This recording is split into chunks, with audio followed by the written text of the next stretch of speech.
This is a true crime discussions channel. We speculate. This is all just speculation. Because it's true crime, it's for mature audiences only. There will be no children allowed, no exceptions. Everything on this channel falls under fair use. Please remember to like, comment, subscribe, and share. It's free. Hey everyone, it's good to see you today. Let me shout y'all out. Hey Bad Girl, Ava Slim, Tony, Chloe Moon, Heathen, Edith, Abellis, Jenny Jen, Princess Pillow, Girl, Fawny, Abellis, my love, Heo, my love, Lily Sunshine. It's good to see y'all. Lori Green, Jenny Jen, Bazard, good to see you. Rebecca Ross, good to see you. Gray Moon, good to see you. Anna, Shelby, Obsidian, good to see you. That's as far as my chat goes up, because that's when I entered the live. Content Angel, good to see you. Lisa Lynn, good to see you. There's a lot of kids missing, isn't there? It's really sad. So we've got a couple more audios to listen to. I think I am going to play them from my phone after we listen to this first one, so that way we can watch something while we listen to it. But first, I want to take you back to kind of what I was talking about yesterday with that 1 minute clip where I was talking about the officer's talking to Jen about the dogs coming and searching. And he basically tells her that she needs to stay inside. They need to not be around.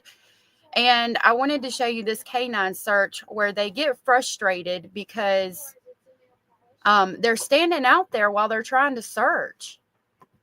So I'm going to try to play it from over here.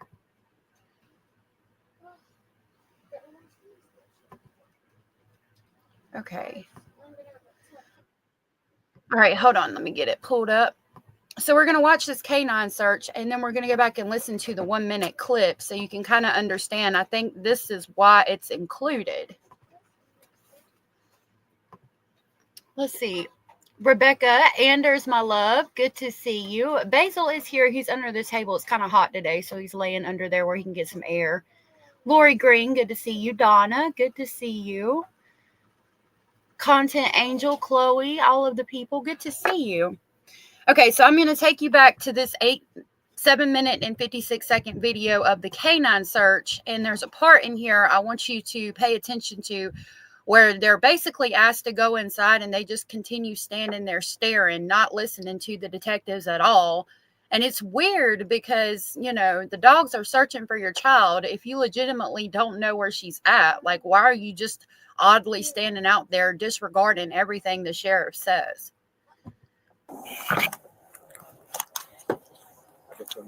Hey, Janet. Yeah. Yeah. He's gonna sniff everybody. He did the same thing too yesterday. He just hold on to it right now. Yeah, it's good that he smells everybody because then he kind of differentiates who's been around. And have him go potty.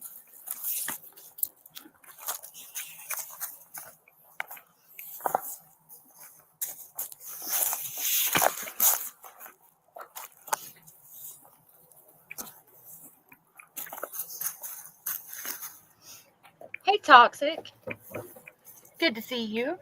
Hey, Mars Bar. Good to see you. MM Clark. Good to see you. Hold on, buddy. He hasn't pooped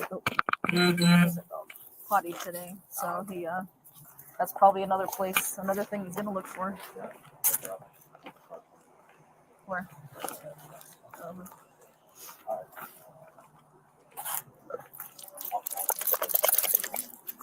I'm gonna be going right in front of the door though.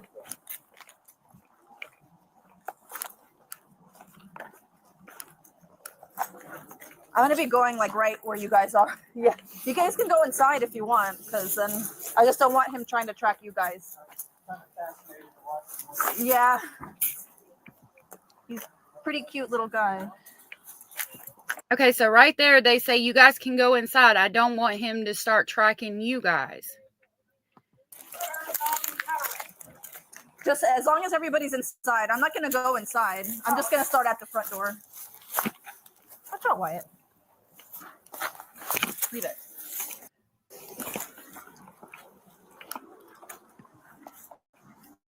Check. So she says it several times. Just as long as everybody's inside, please go inside. Stay inside.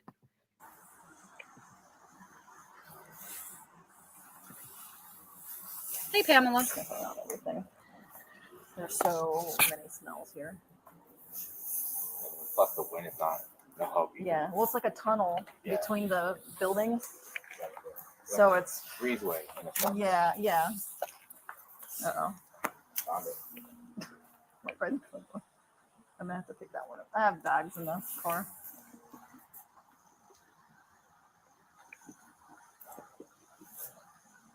Wyatt, really? Oh God, stinks. I'm just gonna have him face the other way, and then he's trying to open the door. Oh God, he opened the door. Sorry, he knows how to open doors. Come here, Bubba. Come here, Wyatt. Leave him. Yeah. Hey, honey, He dude. knows how to open the doors with the handles on him. Come here, leave him. He'll probably try to. I bet you anything, he's gonna turn back around and try to.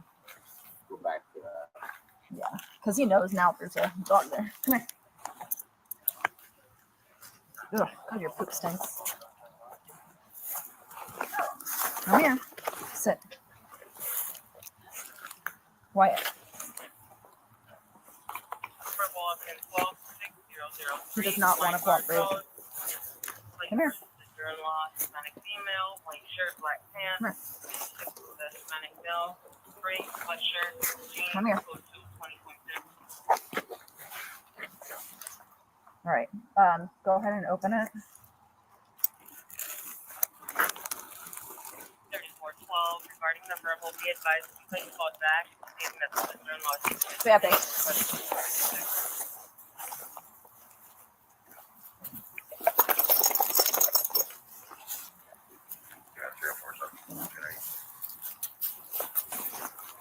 All right, so I think that's the main part I wanted to show you about that. I mean, we can watch him track, but they were very much outside and not wanting to go inside and let the dog track and do its job, right? That's not.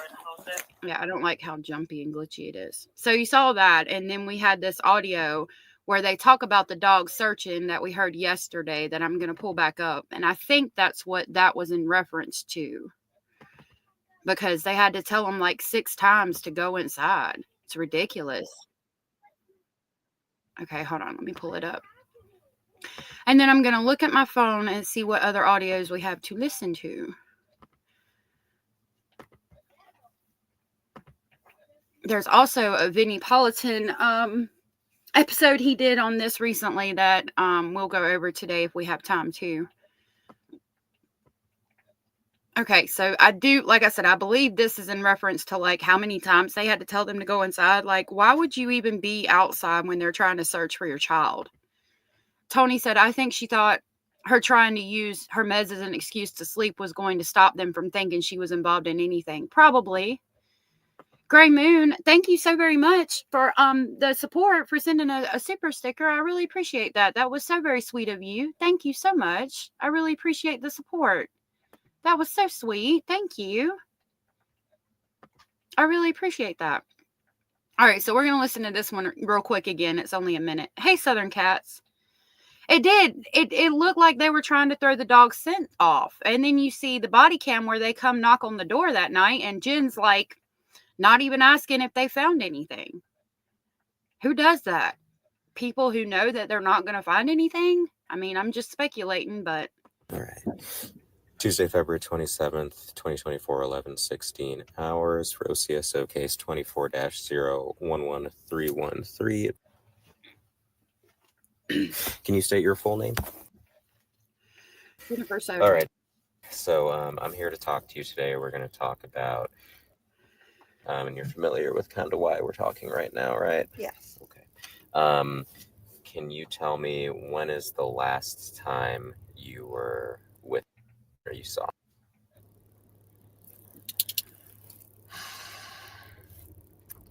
Saw her, I'm going to say Sunday night. Okay. I heard her one day getting ready for school.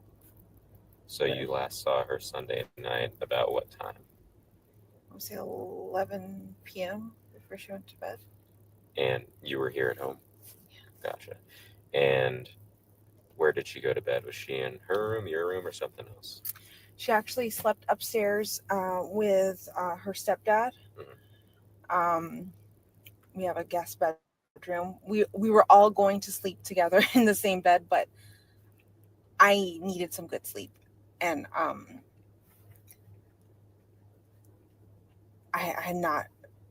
got a new job recently. I haven't been well rested. I needed some sleep. So I asked, hey, can you guys go to the guest bedroom upstairs?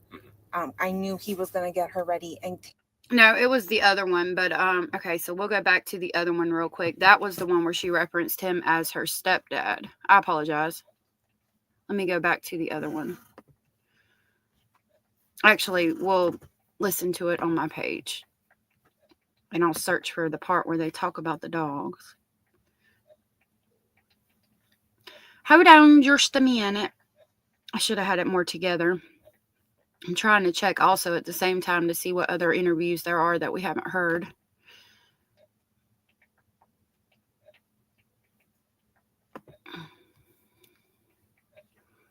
This is one that I made out of the 8-minute clip from yesterday, but I haven't released it yet. I know you can't see it. I'm getting it pulled up because I'm trying to do one a day, and I just released the other one of Steppen that we heard where he doesn't even talk about her blood appointment, like, at all. Okay, let's pull this up.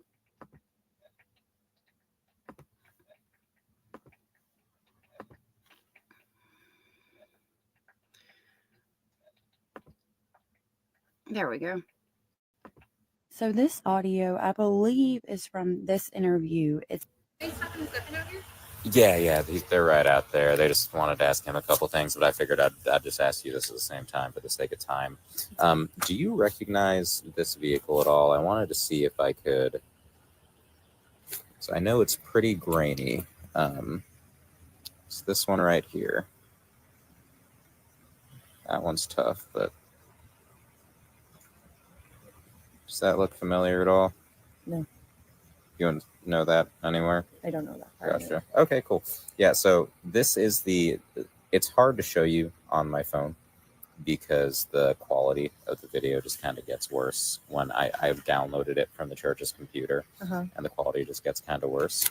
Can you make out like the shape of that being black shorts and that being possibly a green jacket? I see the green. Would that, I mean, I know it's very difficult to recognize, but would that be something akin to some clothes that she owns, or Yes. would the quality be too bad for you to be able to tell based on that? I mean, the quality's terrible. Yeah. The color scheme. Would that be akin to something that she owns? Yeah. Gotcha. And the hair looks a little dark in the from here. Dirty blonde. It could pass for dirty blonde. That could possibly be her. Okay. Is that? I can't tell just from looking at it, but is that Stephen's car? It looks a little darker from there, but I almost can't tell like if it's a Toyota or looks a little different. From the front looks different. That looks like a Toyota from the front. From the front, it looks different, right? And then from the side, it could be. It's got a little. Cadillac. I mean, yeah, the grill is kind of the same. A little bit. The headlights look the same. Okay, cool. No, I just wanted to see if you kind of were able to help me with that. So this whole living in the woods thing, I have people like tromping through the woods right now on horses and ATVs and all sort of things. But has she ever mentioned that before? Just in that text that I saw. Just that's the only time you've ever heard of it? Is she outdoorsy at all? Does she like camping? We used to go hiking. Okay. But we haven't done that in a while. I remember she couldn't pull that up. We might need to watch the body cam if y'all want to watch that again. I saw Ava Slim had a good question. Is there any proof Jen Soto actually went to the appointment? Well, I would assume that the detectives have checked that. I mean, if I would think that if she had not been to her blood appointment, that the detectives would have been asking her more questions about that and maybe would have called her in. She possibly would have got charges for lying to the police during an investigation, because that's something that's very important for them to check. And to be sure, if she hadn't, we would know something by now. So I think she probably did. But why is Stefan saying that she didn't? It's really interesting, and I've got a lot of questions about it. I did just pull up a 33-minute interview that I do not believe that we've heard yet. And I'm trying to read some of y'all's questions while I'm simultaneously getting interviews together that we haven't heard. Gray Moon said it's curious that Jen Soto doesn't seem more concerned about the fact Maddie was spotted on that CCTV footage. What could be behind that reaction? I don't know. That's a good question. If she thought that it could have really been her, then maybe she's hopeful if she really doesn't know that Maddie's missing or what's gone on. I still have questions about that, because for her to be wearing the same clothes that Maddie was supposedly wearing and be in a vehicle that resembled Stefan's, it's weird to me that a child got out of a car wearing pretty much the same thing Maddie was, but they say it looks like a Toyota, and she even says that. So I don't know if there's anything to it or not. Loudmouth, good to see you, said, I believe in my opinion that Jen knew and possibly even did the unaliving. In my theory, she is probably just allowing Stefan to take the fall for everything relating to the passing. That's been said a lot, and his mother thinks so too, because she thinks Stefan feels guilty for the CSAM stuff, so they kind of agreed that he would take the fall, and he's doing it because he feels guilty about the CSAM. So it's a very possible speculation. In a while. Okay. Where did you go? Was it around here? Where would we go? We go hiking in like St. Cloud. Lake Lizzie Preserve is what it's called. Oh yeah, well You that's can not scratch your too far. It's about 35 minutes away. Yeah. Okay. On 182. Lake Lizzie Preserve. We've also walked Shingle Creek before, but we haven't done that in a very long while. Got it. But no, I know the thing is, I started talking to her about World War III. I was talking about like, hey, this is going on in Palestine and Israel right now. Oh, so you're talking to her about the wars. I was telling her, I was talking to her about just what's happening politically, and I'm like, I don't know what that means for us, but we'll see what happens. But I've talked to her about World War III, so that's what I'm just saying. How long ago was that? I mean, is that something? Hey everybody coming in. Hio sent me those 2 pictures of Madeline. She sent me quite a few. I try to pick some pretty ones most of the time. Might have impacted her. Yeah, I feel like that's why when I read that conversation, I'm like, oh, that's directly related to me talking to her about what's happening in Israel, Palestine, and the potential World War III that might happen from that. Okay. And that's why she said she wanted to go live in the woods. Okay, got it. All right. No, just wanted to figure out where that might have come from. Maybe help me see if she just wanted to be in the outdoors. Definitely, the World War III conversation. That's definitely me. Okay. That was me. It's fine. I mean, it's fine. So one thing that I think I may have misheard you say earlier, but I want to make sure that I have it absolutely clear, is on Sunday night, y'all went to bed around 11, and the reason that you sent her upstairs with Stefan was because you had work in the morning, was it? Or you just started a new job? I just started a new job, and I haven't been sleeping well. I take psychiatric meds every night for my bipolar disorder, and if I don't take them the right way, eat, and go to sleep on time, they don't work. Gotcha. So I was just like, hey, I really need these meds, because I forgot them the night before. I forgot them, I think, Saturday night. So Sunday I was not myself. So I asked them, like, hey, I need to be medicated. I need to sleep. Can you take care of the morning duties so I can go and sleep? Gotcha. All right. No, I just wanted to make sure I understood you right, because I was like, did you have work in the morning? Or I didn't write that down, and I wanted to make sure I heard you okay. Are there any cameras in the neighborhood that you know? Does anyone have any ring cameras? Do you have any security cameras out front? I'm gonna say there are cameras in the front. There are cameras in the back gate as well. Okay. I know one neighbor around here has a ring camera, but I didn't walk early that morning or anything like that. Okay. Hey, how are you? And if you don't mind, just try to keep people out of the room, because I have a canine that's coming. If you don't mind, they're going to try to run another track from the church and from here. Okay. to see if we can maybe try it again. Last night it didn't work out because the dog lost interest and they weren't able to continue. But I figured, it's worth another try. The dogs are pretty good, so just try to keep them out of her room. We're probably gonna use like a. Does she have dirty laundry or like a The hamper? dirt, her most recent dirty laundry is on my bathroom floor, and we've walked around it. We haven't touched it. Okay, just keep people off of it. Yeah. Just let and just and as much as you can, try to avoid crowding the front door for the dog. Yeah. So that they know where to go from. Okay. Just let me know when they're coming. Yeah, I'm gonna get. They're gonna call me when they're on the way. But just as much as you can, try to keep the scent pretty fresh. There you go. Cool. All right. And another thing I just wanted to confirm, because I know last night was a long night, but you said you said when you woke up around 9, you left your house at 9:30 for your doctor's appointment. Mm-hmm. And Steph. Okay, I'm here now. I got all that stuff downloaded so we can listen to it. I saw Miss Bendover came in. Nicely Done came in. Michelle came in. Several of you came in. I wanted to make sure to say hey to you. Julie, good to see you. Oh, that was so very sweet of you, Julie. Well, thank you. I'm glad you like the Speculation Station membership. I feel like I need to put some true crime stuff in there instead of like personal stuff, but it's really nice to hear you say that. That's so sweet. Thank you. I'm so glad you like it. Nicely Done said it's obvious that Jen knows Maddie was moved to the trunk by the time Stephen Stearns went to the vape shop. She only mentioned surveillance cameras to help Stephen Stearns' story, never to locate Maddie. Very good point. That's a very good point. Miss Bendover said, yeah, I feel like he used the fact that Jen Soto was pilled out most of the time, so it would leave Madeline Soto wide open for his BS. I hate him. I hate him too. Ava said, why did she need a good night's rest for her new job if she wasn't going to work Monday? It creeps me out that she sent her daughter upstairs with that gross guy. Yeah, that's a question a lot of people have had. Hey, Boomer. Because it doesn't make sense that you need a good night's sleep when you have off work the next 2 days. Like, that's just ridiculous. And the only thing she had to do that morning was this blood appointment. So Stefan hadn't come home yet. And then he called you at 10. You At were like 10:15, yeah. 10:15-ish Mm-hmm. to have the conversation about he didn't want McDonald's. And yeah, she didn't want McDonald's, so he came home. I think he had accidentally left his phone at home. Yeah. So he was just letting me know because I had called him multiple times. So he was just returning my call going, I'm so sorry, I left the phone at home. I went to the vape store. I waited there.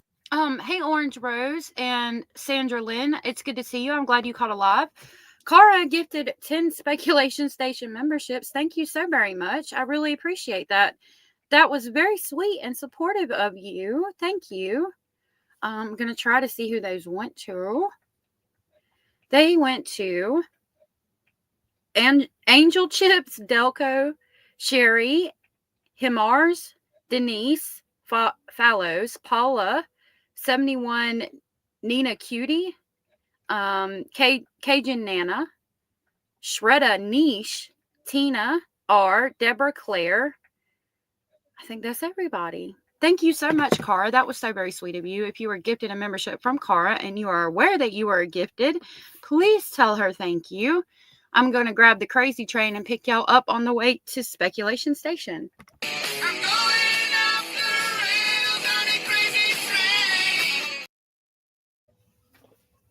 Thank you so very much, Cara. That was so sweet and supportive of you. I really appreciate that. Hey, Robin. Cara does write content. Girl said, I think Jen really felt bad Sunday because she was on her new work and she probably couldn't pop pills as she used to. I don't know. I hope she wasn't popping pills like that, but, it's a possible speculation. Hey, Exquisite. Where is Indie Girl? Good question, Bad Girl. There for a little bit. Nothing. Nobody was there. He came back home for a little bit and then went back out to the vape store. And then what time did you get home again? Was it around 11? So I was basically highlighting where he's talking about the dogs tracking and asking about doorbell cameras and things like that. 11. Let me see. going to say around 11:15. Because I think if I heard you right the first time, you got home at 11 and you and Stefan were both here, and then he left to go to the vape store again. I did see him. Yeah. Okay, cool. I just wanted to make sure I had that because, like I said, sometimes you forget to write things down, and I don't want to misremember. But okay, that's all I have for you right now. We're still looking. I mean, that's unfortunately the best update I can give you. Is we're all out, we're everywhere, asking people and looking, and I know your family's also doing the same. So. Notice he offered the update. She didn't ask about an update. He offered it because it's normal for a parent to want an update, but she never asked. If you get anything new like that thing you sent me just a little bit ago that I can look into, just keep on sending them to me, okay? Yeah. Were any of those helpful about the vehicles? There's something for me to look into, to look for license plate readers and stuff. As of right now, I haven't been able to find anything else or confirm it, but I mean, it's still helpful for me to, in case something else comes across in the future. So, just, yeah, if you receive anything else, let me know. But I mean, do know that obviously, just like that kid pranked you earlier, because it's so public, you're going to have kids doing that. So, don't be too scared by it if someone does that again. Okay. All right. Thank you. Yeah, I'll let you know when they get here. I'm wondering what child pranked her. I think I heard something about it in the beginning, but I can't remember. Indy girl, good to see you. They were summoning you. Obsidian said, I don't get why she didn't have Stepping Stones there for over a month. And then on the day of Maddie's birthday, she doesn't spend more than 30 minutes with Maddie when she wanted Maddie home to spend time with her. And then just sends him upstairs with this guy who doesn't even live there. It's a good point. I mean, they broke up. They were not even together anymore and had been broken up for months. Why call him down there on the day of her birthday when you don't have to work the next day and just send her upstairs with him? Nicely done said, I wonder if Jen and Maddie weren't speaking to each other. I recall Jen saying the last time she saw Maddie was Wednesday, but she corrects herself and says Sunday. I wonder if Maddie did want to run away. I know that teenage girls fighting with their parents is a normal thing. I ran away when I was younger. I was in a lot of places I probably shouldn't have been. And it doesn't happen in every family. But what you're saying about Wednesday, from what I understand, she went to her grandma's house Wednesday, stayed until after her birthday party that Sunday night, and then came home and Stephen was there. I honestly believe that it's a possible speculation that she never saw Maddie Sunday night. I think, like I've said before, that she went upstairs. That when she came home, Madeline and Stefan were already upstairs because it was normal for them to be upstairs together. And so Jen didn't think anything of it. And the last time she legitimately saw her was that Wednesday. Okay. I'm trying to find a video to put on. I'm going to play it from my phone this time. So let's get us a good video to play in the background. Hold on just a minute. We could actually do the body cam. Yep, we'll do the body cam footage this time. All right, I'm going to keep this on mute while I play it from my phone, so that way we have something to watch instead of just watching my computer media player. Because we're sleuthing this together, and so I don't know if all of these audios have something new. I'm assuming that they do because the jail call's in a different file. I'm wondering if that one has something new on it that we just haven't seen yet or heard yet as well. I don't know. But we're going to continue sleuthing together, and I have a 33-minute audio from Jen. I don't think we've heard it. If I play any that we have heard, then I'll just stop and we'll listen to something. We'll listen to a different one. So I'm going to start this one. Oh, my phone's down. February 27th. Okay. 4-11313. Today's date is February 27th, 2024. The time is 23:32 hours. Gonna speak with. Hey, I haven't introduced myself. My name's Myra Tagler. Okay, I'm a detective with the sheriff's office. Do you mind if I talk to you? Do you mind if we talk over there by the car? Can I do it inside? That's fine. Where inside the In the car. Hey, Genevieve, and I think somebody else came in. Whoever else came in, hello, hello. Good to see you. Jenna's Gypsy. Good to see y'all. Marco? Yeah.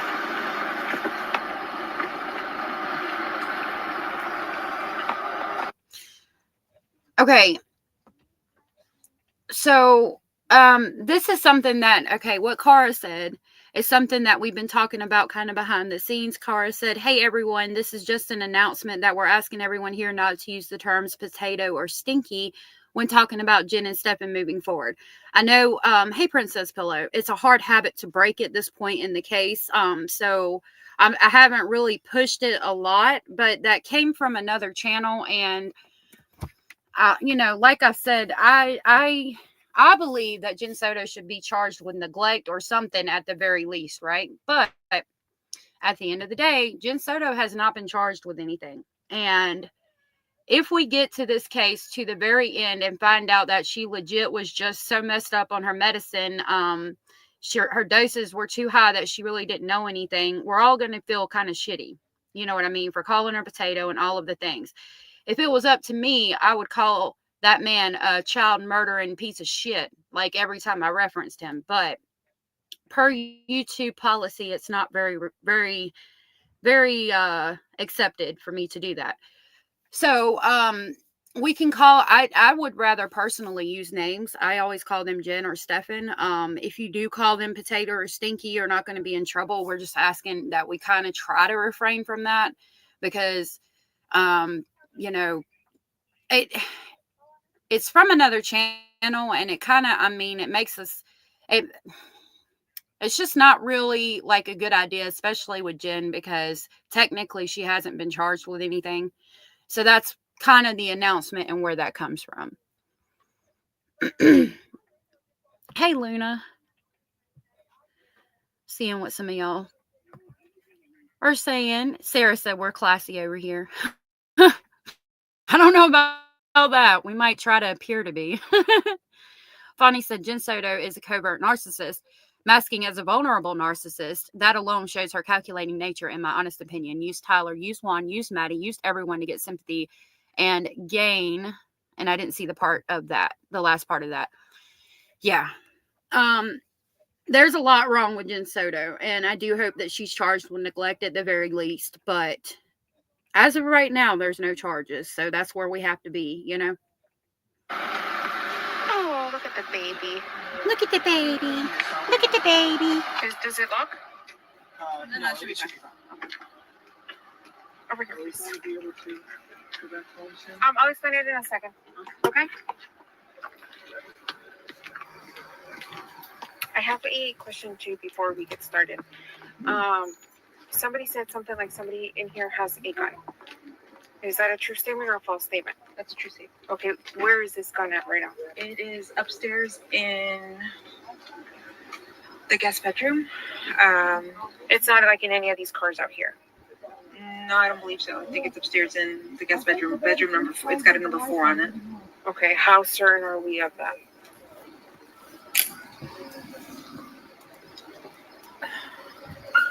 As far as I know, the gun is inside upstairs. I haven't heard of it being in the car.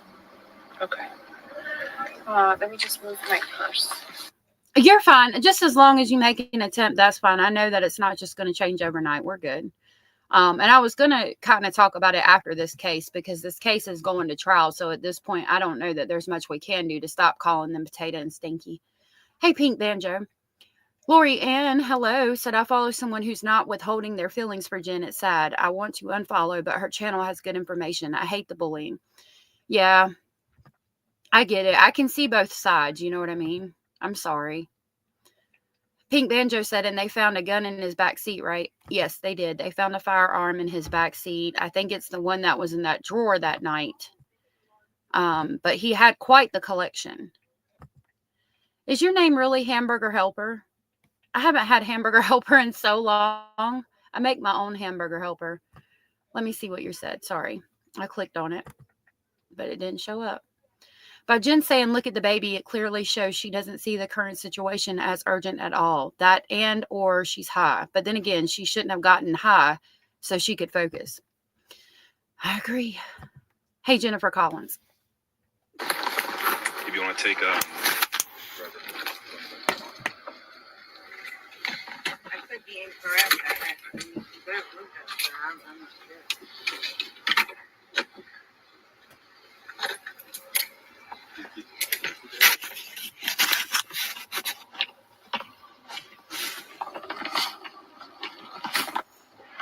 If you want to start the pouring, just give me 1 second. Yeah.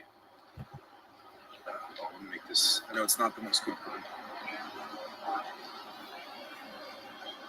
That girl said it doesn't change the fact that Jen allowed her daughter to sleep with a grown man, and that's unforgivable.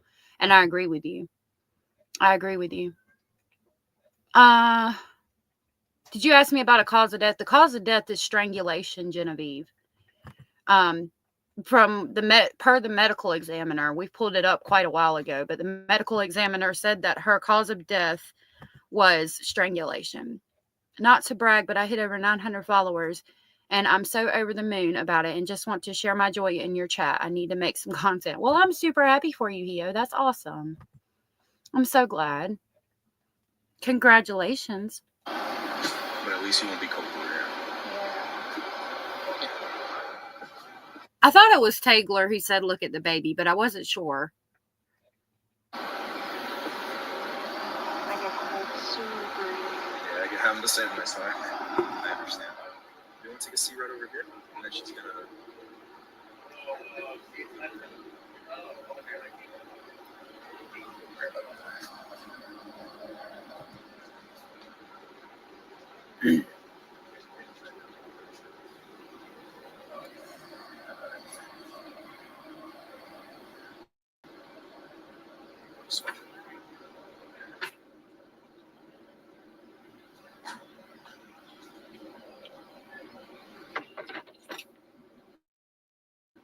Start it up.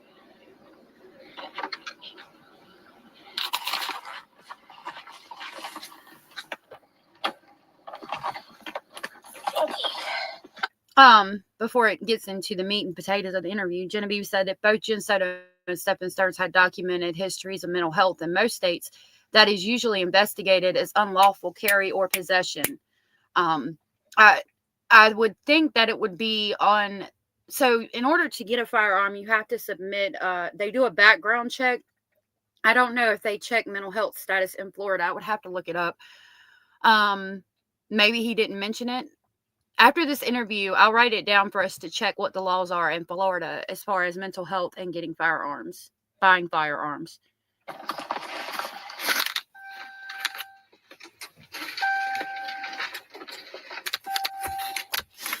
Do you have your keys on you? Here, have it a little closer just in case. Sorry, this isn't my car. There we go. Okay, so I'm not sure if he introduced himself, but his name is Luis Acosta. Okay. We both work for Orange County Sheriff's Office. So I understand you spoke with the other guy earlier with Detective Frank Hunt. Is that correct? Yeah. Okay. We have officially taken over the case, okay? So Are you guys with Kissimmee? No, we're with Orange County. It's just a different unit. Oh, okay. What unit are you with? We're with sex crimes. Okay. It's just because of her age and is why we take over. Does that make? I know it's kind of confusing, but like we have like different roles. So notice the way she was like, okay, and then got real low. Either it's hard to read that because if she legitimately didn't know, like if that happened to me, my child's missing, and then I hear that sex crime's taken over, my first thought's going to be, okay, what's the sex crime? Which could have been her thought process. That might be why she was like, okay, like confused, what's the sex crime? Or if she knew about the sex stuff, it's okay, what have you found? What do you know? What was not erased properly? That's my thought process on that. Hey, Anatolia, good to see you. In Orange County, and depending on like people's age, we sometimes take over investigation when it comes to missing person. Okay, does that make sense? Yeah. So,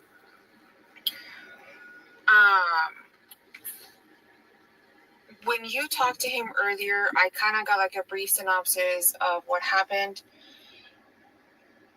I understand you have a new job. Yeah. Okay. And if I say anything that's incorrect, please correct me. Okay. You have a new job, and last night you asked them to go sleep upstairs because you wanted to get rest. Is that correct? Yes. Okay. What time was this? Do you remember?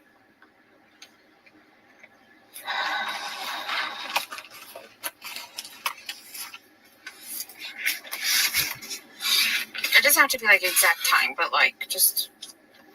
Oh, and then yesterday she had her, or Sunday she had her party, right? Sunday she had a party. Okay, what time was that party at? It started at 3 o'clock. Okay, from 3 to what time? I'm not sure. I wasn't there. I was at work. Oh, okay. Genevieve, thank you for grabbing that. Hey, Brenda and Gothic. Genevieve said Florida statute, a person who has been adjudicated mentally defective or committed to a mental institution may not own or possess a firearm until they obtain relief from the disability. So Jen didn't own any firearms that I'm aware of. It was just Stefan. And for his mental health things, I don't know what it is, anxiety, sleep apnea, maybe insomnia. Unless it's very severe, he would have never been committed to a mental institution. Those are things you just see a therapist about. So I could understand. And he's not on disability. So that's probably how that went. He didn't really have to mention it because he had never been in a facility. Jen's on disability. And as far as I know, she didn't own any firearms. Princess, real quick, said... Stefan mentioned having a conceal and carry, which is interesting, when the officer saw the firearm in the car. Yeah. That means that some states you have to take a class. I think other states you have to get a license or certificate to do that. You weren't there. But I know my sister brought my daughter home around 8:30. Was Stefan here at that time? I'm not sure if he was here at the time, but I think he got here a little bit after. And he was like, okay, she was already doing what she was supposed to. She had taken her nighttime meds, and she was getting ready for bed, like taking a shower. She'd take showers at night. So he's like, okay, she was already on it. I didn't get home until, I'm going to say 10:30. Okay. And then at 11, I sent them to bed. Did Stefan make it to the party? No. Okay. And then...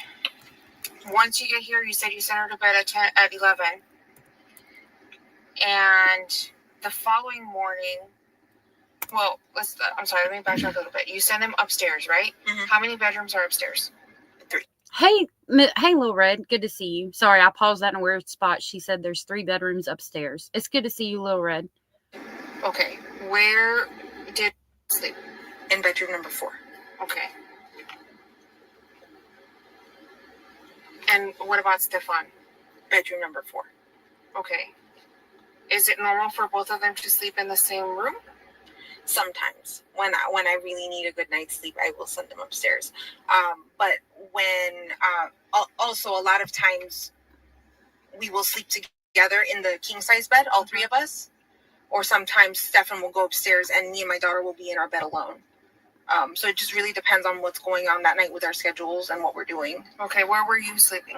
Downstairs in the king-size bed. Okay. Is it just you 2 here? Or you guys have a roommate, right? We have 2 roommates, and one of the roommates has a son who's here like a little bit more than half the week. So what rooms do you guys use? The room downstairs, the master bedroom downstairs, and room number 4. Okay. So it wasn't last night. It was the night before. And Stefan slept in bedroom number 4, and you slept downstairs. Yes. In the master. Okay. What time did you wake up?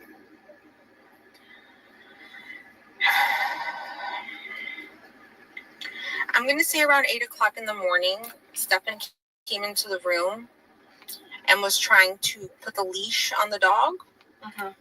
Somewhere between, I'm going to say somewhere between, he came into the room somewhere between 8 and 8:15. He came in to put the leash on the dog, and I got up to try to help him because my dog is kind of a nervous dog, and I didn't want him to pee on the bed. So we wrangled him, put him on his leash, and he said, "Go back to sleep." And I said, "Okay." So I laid back and went back to sleep. Okay. I heard people in the kitchen. I'm not sure exactly who was in the kitchen. As far as I know, my daughter came downstairs to get ready in her. So she's got kind of got a bedroom in the living room. If you go into the apartment, you'll see there's like one of those fake walls, separating half the bedroom. She's got like a desk with a bedroom and a TV and a dresser. But she'll hang out there during the day, but she never sleeps there. She always sleeps with me, and then the rare occasion upstairs. But most of the time it's with me. Okay. Did you see your daughter on Monday morning? Visually see her? No. Did you hear her? I heard many people in the kitchen. I'm not sure if it was my roommate or her specifically. Okay. Is your roommate a male or a female? Female. Okay. They're both females. When was the last time you physically saw? Wednesday, 11 o'clock. I'm sorry. Sunday, 11 o'clock. Sunday when you sent her to bed. That's where we were talking about. She says Wednesday. I saw that Rachel came in. Hello. Basil just came in. He's digging in my pocketbook for receipts. That's where we hear her say Wednesday. And again, like we stated before, I do believe that's the last time she saw her. She quickly changes it to Sunday at 11 o'clock. I think she saw her Wednesday morning getting ready for school, and I think Grandma picked her up from school Wednesday. She stayed at Grandma's for the birthday party, came home afterwards. Her and Stephen were upstairs by the time Jen gets home from work, and then she didn't see her that morning either. I legitimately think that Wednesday is the last time she saw her, but that's a speculation. I don't know. I was not there. I did not see. Okay. And then when you woke up, you said you woke up briefly because Stefan went in there. Did you go back to sleep? Yes. What time did you get up?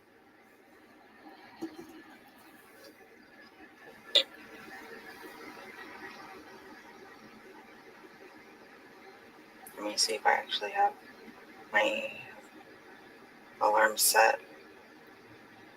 No, I don't have the specific day on there. Let me check something real quick. I'm pretty sure I woke up around 9 o'clock in the morning. And then I left at 9:30. I had an appointment. I had a doctor's appointment at like 10:15. But they took a while. And then by the time they did my blood work and whatever, I think I got home somewhere between 11 and 11:15. Okay. When you got back, was Stefan here? I'm pretty sure he was, yeah. What was he doing? Just sitting in my room. At my computer desk on his phone. Okay. What did you guys do? We chatted for a little bit. I asked him what had happened because he had called me earlier at 10. Let me see.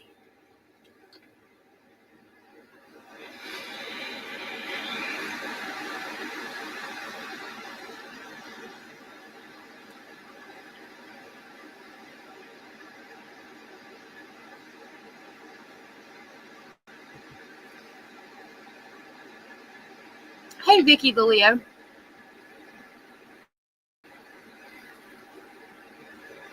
Pretty sure he called me around 10:18. What did he call you for? To let me know that they didn't go to McDonald's as planned. He had asked her multiple times if she wanted to stop at McDonald's because that was the plan the night before. That they were going to wake up early. He was going to take her to McDonald's, do like a special McDonald's breakfast, and then drop her off at school early because she wanted to get there a little early. But on his way to school, she was very sleepy and wanted to sleep in the car. And she said she did not want to do McDonald's. She just wanted to be dropped off. Okay. Also to let me know that he left his phone at home because I had called him multiple times and he hadn't picked up. He had left his phone at home by accident. He had went to the vape shop, but they didn't open on time. So he had waited for quite a while in front of the vape shop. They didn't open, so he left and came back, and we hung out a little bit. And then I think he left again to the vape shop to go buy what he needed. Okay. Do you want the name of the vape shop? Yes. If you have it on the top of your mind, I'm sure we're going to talk again soon, and we'll have more. No, I'm just saying because that might be helpful if you want to see like surveillance or anything. That's always weird to me, the way she's like, do you want the vape shop so you can check for surveillance? But never talking about checking for surveillance for Madeline. Like, why aren't you like, oh, this neighbor has a Ring doorbell camera, and there is at the guard shack, there's a camera, and the guy that checks vehicles in and out would have seen him taking her to school that morning. You can check there. Like, it's always the vape shop, check there for security to see Stefan. It feels scripted to me. That's just my speculation. Why are we so adamant? She says it a couple of times about the vape shop and checking surveillance to see that he went there.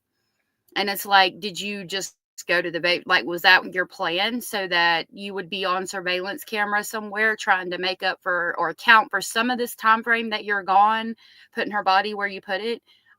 Make sure you go by the vape shop because there's camera footage there and you can just buy vape juice. I would like to know how much vape juice he had. Kind of like the Leilani Simon case, where she states she went to the gas station to get Ambisol, and then the police take pictures of Ambisol in her cabinet. I would like to know how much vape juice Stefan had. Like, is there a whole bottle of vape juice in the cabinet at the house like there was with Leilani Simon and the Ambisol? Is it just to try to validate his story that she's saying that over and over again several times? Let me see what y'all are saying. Oh, please hit the thumbs up if you don't mind and help us get out into the algorithm. I really appreciate that. Nicely done said that. This is exactly what I was talking about. It's like she knows Maddie was moved to the trunk by then. It's like she's hoping they would see Stefan Stearns without Maddie in the front seat by that point. Yep. I agree. Lori said because she told Stefan Stearns to sit outside the vape shop because she knows there's CCTV. That's what I think. I really do. Yeah, and Honey Duke, she only talks about the vape shop to clear Stefan. She never does anything to try to help find Maddie. Like, at all, ever. Excuse me, Ada Banana, I like your name. I saw you come in earlier. She never asked them if they checked anywhere for Maddie, said Pamela, and I agree. Okay, so at some point, I understand he gets like a flat tire and he's not able to go with you to pick up from school. Yeah. Right? Yeah. And when you get to the school, how do you realize that she wasn't there? So I usually leave around 2:30 to pick her up. She gets out of school at 4. So I wait it takes me about 20, 25 minutes to get to the school, and then I wait about an hour for her to get out. I waited the whole time. And then when the bell rang and then it was time for her to come out, she wasn't one of the first kids like she normally is. And I realized I was holding up the line because everyone behind me had children and they needed to get out because I was the first in line. So after about, I'm going to say, I think it was like 4:10, she didn't come out and I was holding up the line. So I drove away. I said, maybe I forgot to tell her that I was picking her up that day because I don't know if she knew that I wasn't working that day. Pink Banjo, you asked about law enforcement saying that she was in the seat at the vape shop. So that was released by the news. They had to come out and redact it because it wasn't true. I had always remembered them stating that Stefan put her in the trunk of the vehicle at 9:40. And then he goes to the vape shop. Now, I think it was done right before he went to the vape shop. I thought there might be a possibility because we know he was there like extremely early. But it was not a very likely possibility because it's at 9:40 they have him putting her in the trunk at the hotel parking lot. But I was thinking maybe he got to the vape shop at like 9. But then if he goes straight home from the vape shop, that doesn't leave time for him to put her in the trunk. So from what I understand, it was not true. Princess says, this is completely a theory, but I think when Stephen Stearns went home for the fob, he asked Jen what to do, and she told him to go to that parking garage to move the body. She knew and worked in the area. I think it's a very good possibility. It's very weird that he went back home to get that key fob with Madeline still in the front seat, and detoured completely from the plan to go back by the house. And nobody's ever figured out exactly why he felt so strongly that he needed to go back by the house. So I think that's a good possibility. Hey, Mommy Ball. Boomer said all she should have been concerned about was finding her girl, and she did the opposite. Yep. Diamond Girl, you got here right when you're supposed to be here. Why did he need the fob? What was that about? I don't know. I've always wondered that. I've got 2 more and we'll get right back to the audio. Ama said on surveillance, it shows you can park the car and then others can drive off around you in the pickup area. Yeah, that's like normal for any school. Vicky the Leo said, I can't fathom a mom assisting a pedo and murderer of her daughter. She needs to be charged with trafficking. She needs to be charged with something, in my opinion. But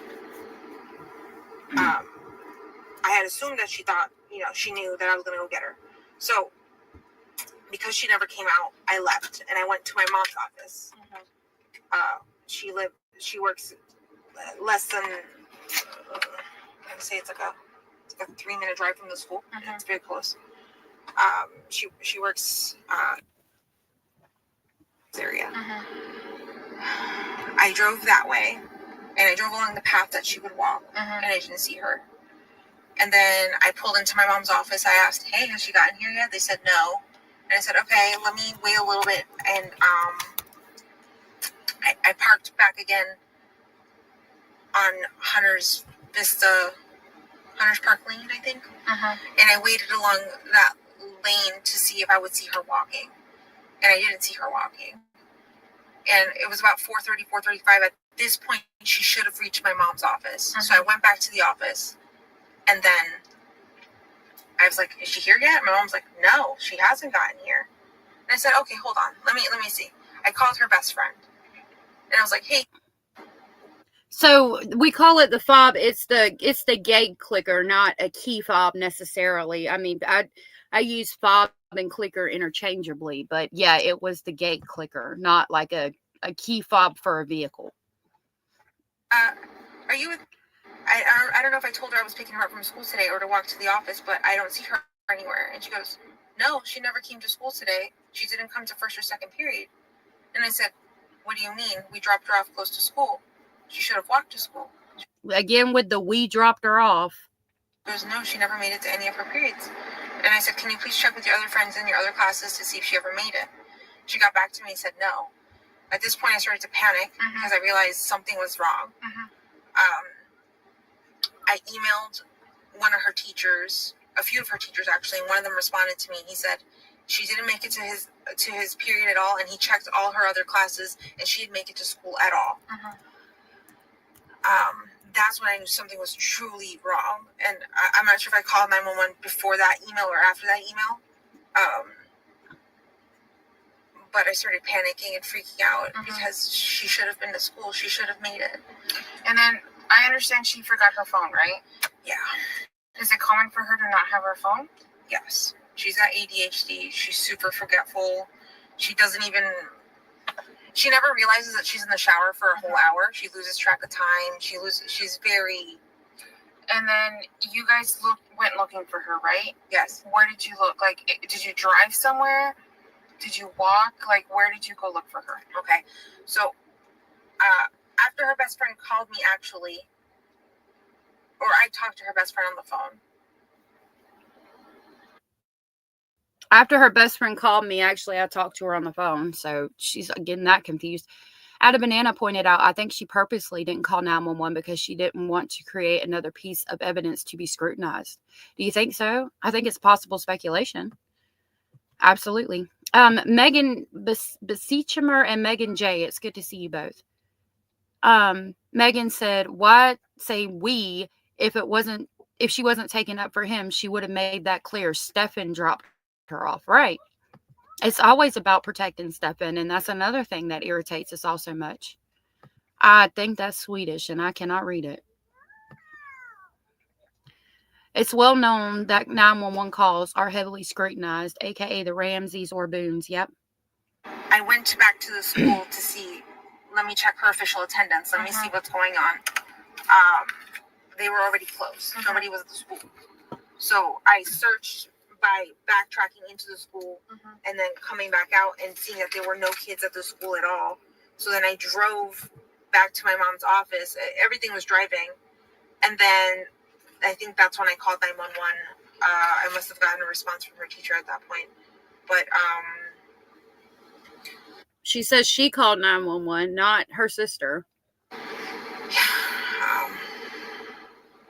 Did you come back to the apartment at any point yesterday once you realized she was missing? Stefan was at home waiting for us to get back. And then when I told him something was wrong, she never made it to school.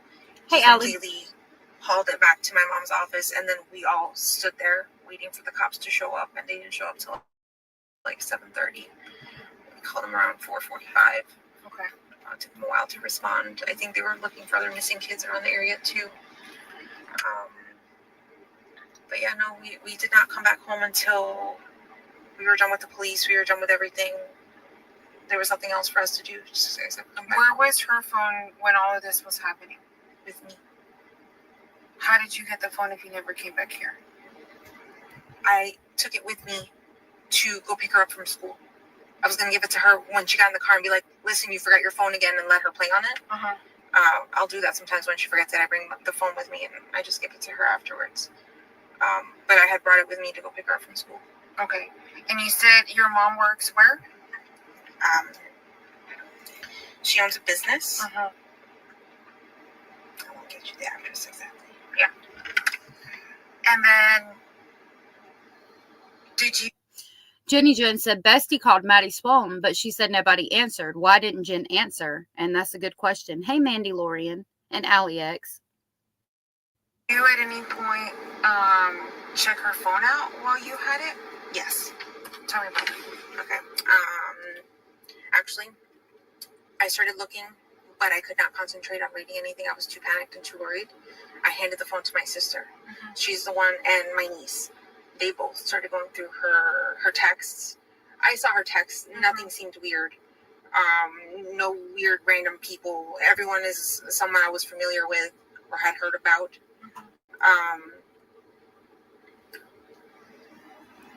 They checked her Roblox. They checked her Discord. I checked her Discord as well. There was nothing weird. One of the police officers taught me to look at deleted text messages. We looked at those as well. They were random text messages deleted. They weren't anything. Do you remember where you were when you were looking at her phone? Yes, at my mom's office. Which is where? Let me see.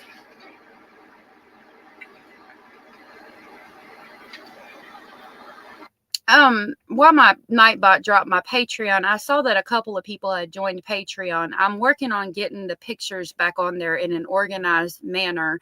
And I think all of these audios are on there, but if they're not, I will get them on there this evening after our live.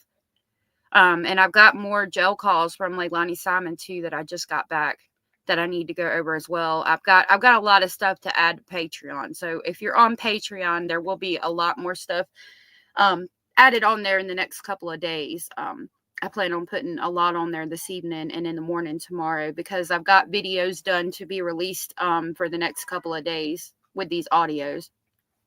I haven't heard anything different, and we're at 20 minutes of 30 minutes or 36, 33 or something.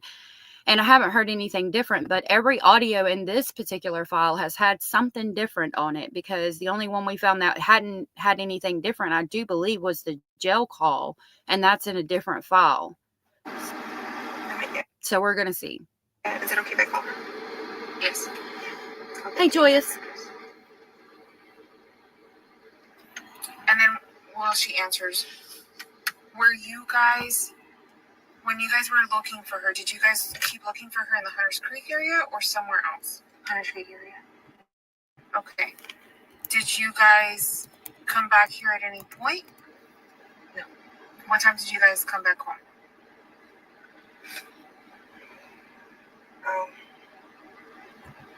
Hold on a second. Get it as well as right.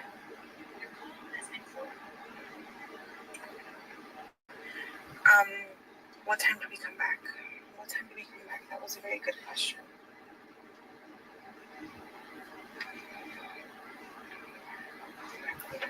I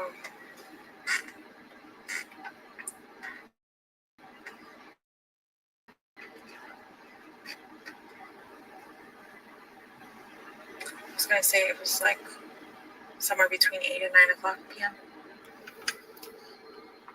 Did you guys go back out after that? Stefan went back out. And this was last night, right? Yes. Okay. Where was phone after this? With me. Okay. Did you leave the house at any point with her phone after this? I don't believe so, no. Okay. What?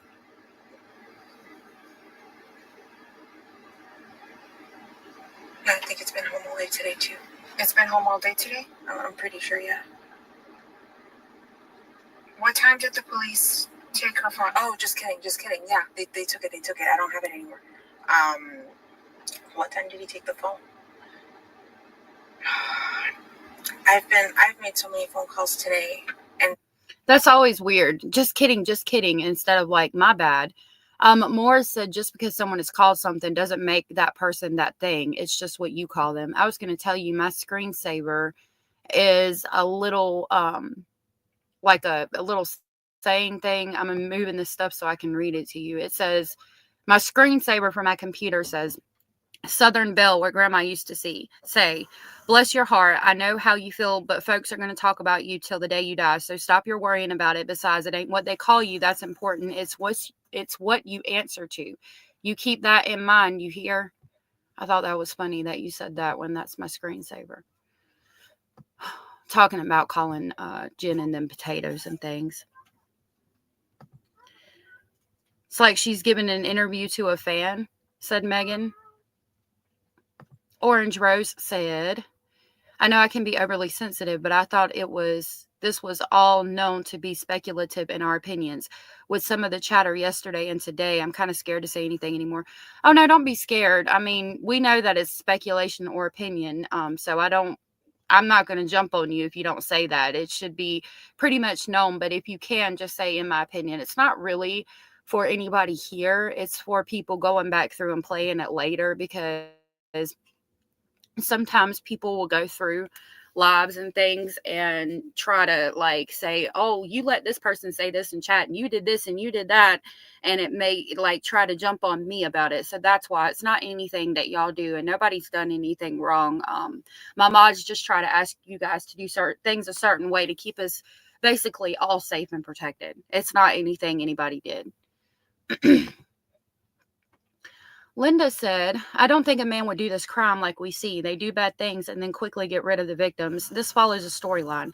Make you believe a kidnapping took place. This is with Jay with the timeline. I think it was more of like to make them think a kidnapping took place and then Maddie would never be found. I think that might be why she was placed where she was placed.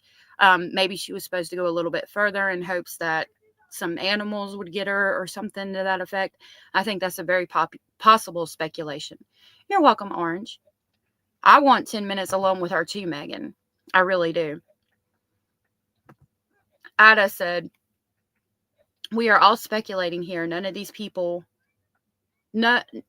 of us know these people, which is why I go back to Stearns. He does know Jen. Why does he think that she was involved? I mean, it's got to be because she was. He said a lot of things to lead us to believe that.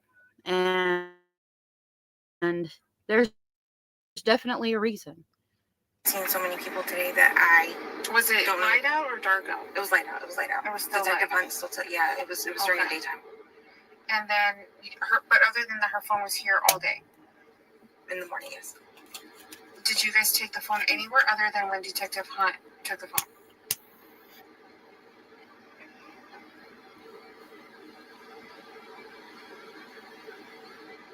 I think it's been home all day.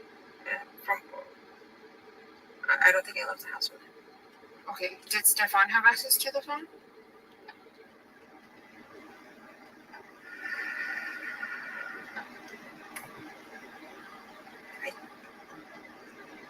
I'm sorry, I took my medicine, so I feel a little spacey. I think I've had it with me. I think it's been with me. Okay. Did you go through her phone today? Yes. Okay. Where was that at? Here. And what were you looking for at that time? To see if there was anything else. What we couldn't access on Monday night was Roblox. So my niece came over and logged into her Roblox and checked out messages. But then they were also my sister was also looking through her phone to see if there was anything here at the house. Yes. And that was today. Yes.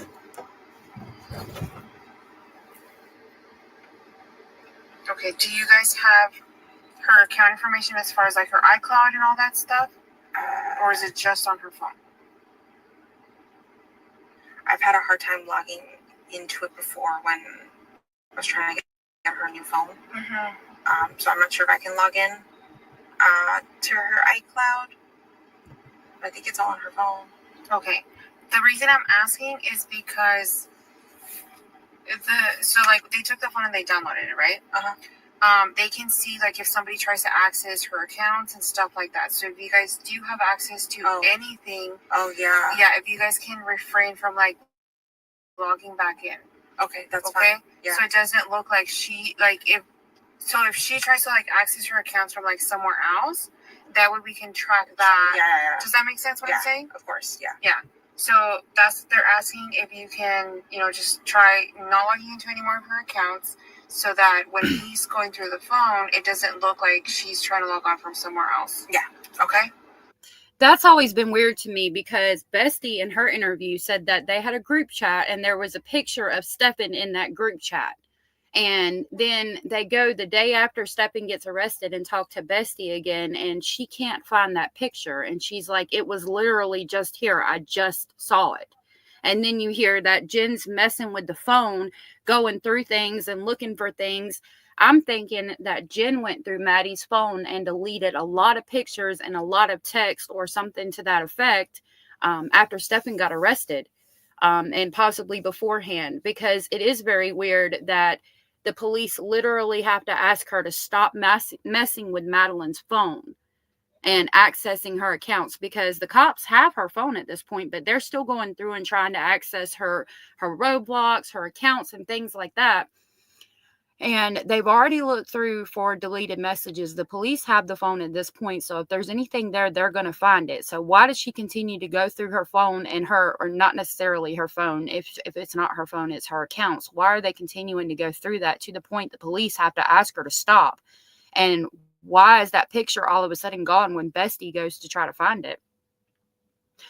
Joya said, I love reading the chat. Some folks say things that I think, wow, I didn't even think that. So many good ideas. Thank you. Right. And that's why I talk about I love our chat for that too, because I like it when we speculate and when other people's have other opinions. I really appreciate you guys being so open, because you do catch things and it's like, wow, I didn't even think about that. That's why I like doing this stuff with you guys together, because you guys can help me understand things that maybe I wouldn't, or other people. If we disagree about something, maybe you can explain it a way that I understand, and I'll see your point too. I love our chat for that. Our chat really is the best chat on YouTube, I think. Megan says, speculating, of course. In my heart, I feel like Jen knew he was abusing Maddie, because right after she saw the photo, she said, I don't think that has anything to do with her being missing. Yes, she did. And I've thought the same as well. Was there anything else that they wanted us to clarify? Did you find the address to your mom's? My mom's business. I'm sorry. Let me call her again. Or what's the name of it? Oh, if I could remember her business name, I don't know. What kind of business? Basil. It's redacted. He just like put his little paws on my back. It was weird. Can anyone tell me what's a roadblock? Excuse me. It's Roblox. It's a game. Hey, Tom Yanks. Roblox is a game that kids play where they like build little things, and they're talking about her Roblox account. And then I know that you've been with us for the most part of the day, right? Yes. We have, I want to say maybe like 40 people out here, okay? Between us and Kissimmee. And we're all, going to be working basically overnight and throughout the day tomorrow until we find, okay? Tonight, what we're going to do is, I know we already secured your house, right? We asked everybody to leave. So another thing that I'm going to ask is if you guys can find somewhere else to stay for the night, because we're going to have Kissimmee out here at your apartment for the rest of the night, because the people that come and like take pictures and all that other stuff are not going to respond until the morning. Okay, so nobody can go into the house for the rest of the night until the house gets, we need to take pictures and do other stuff with the house. Does that make sense? Yeah. Okay. And unfortunately, because you guys have such a big apartment, it's not something that only one person does. Like, we don't do that, right? We have our forensics unit come out. And it's not something that one person can do by herself. So she has to wait until people come in, because there's like, they're on call after midnight, right? So she has to wait for the other people to come in the morning, and then they're all going to come in as a unit and try to take, get it done as quick as possible. Okay. I need to go back into the house. I have medication that I have to take in order to be like normal. Is there a possibility that I can go back in there and get my meds? Yes. Give me a few minutes, and then we'll try to figure out how we can get your medication. Okay, but that's something that we can definitely get. Okay. Does it make sense what I'm telling you? Yes. I just don't know what we're gonna do about finding a place to go, but okay. And then, because it was lost in Stefan's car, we're also gonna tow his car. Okay. Okay.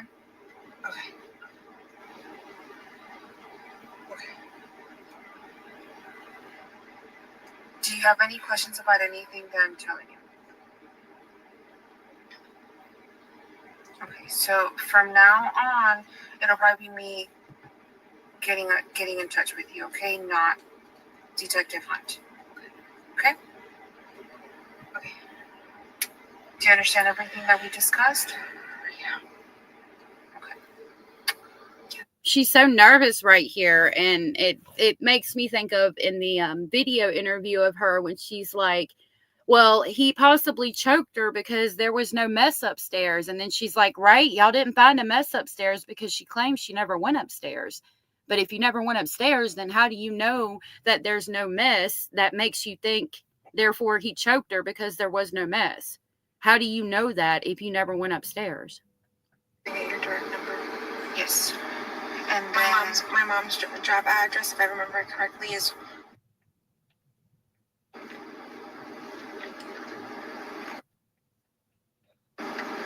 She's really stressed. You can hear it. Sweet. Okay. That's I don't know why she had to look up her mama's business name either. I knew where my mama worked. For when she worked, I knew her where she worked, what she worked in human resources at a college, and I knew that. Like, I knew her phone number by heart, everything. I don't know. It's just weird to me. Jen can't remember anything of importance, but everything that's not important, like Stefan. Abellis, thank you so much for gifting 10 Speculation Station memberships. I really appreciate that, and that was so very sweet of you. Unfortunately, I cannot access my YouTube live right now because I'm playing this audio from my phone. So I can't see who they went to, but I do really appreciate that. And if you guys were gifted a membership from Abellis and you are aware you were gifted, please tell her thank you. And I'll play our Polar Express train to come pick y'all up for Speculation Station. Thank you so much, Abellis. That was so sweet.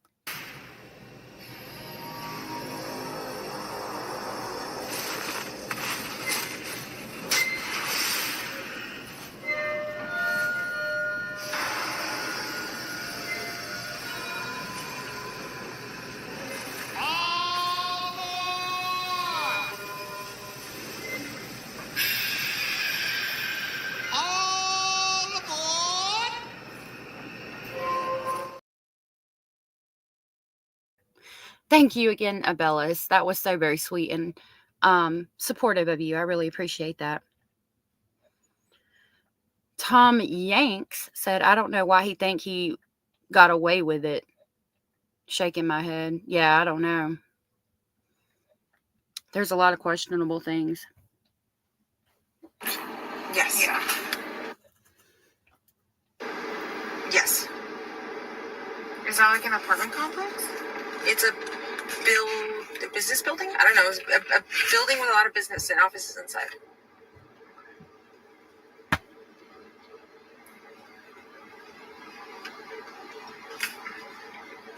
And when did you say you were there? I got there around 4. Well, see, I left and came back. So 4:45. I got there and I think I called the cops around that time. And then I stayed until they had left. Were you there today?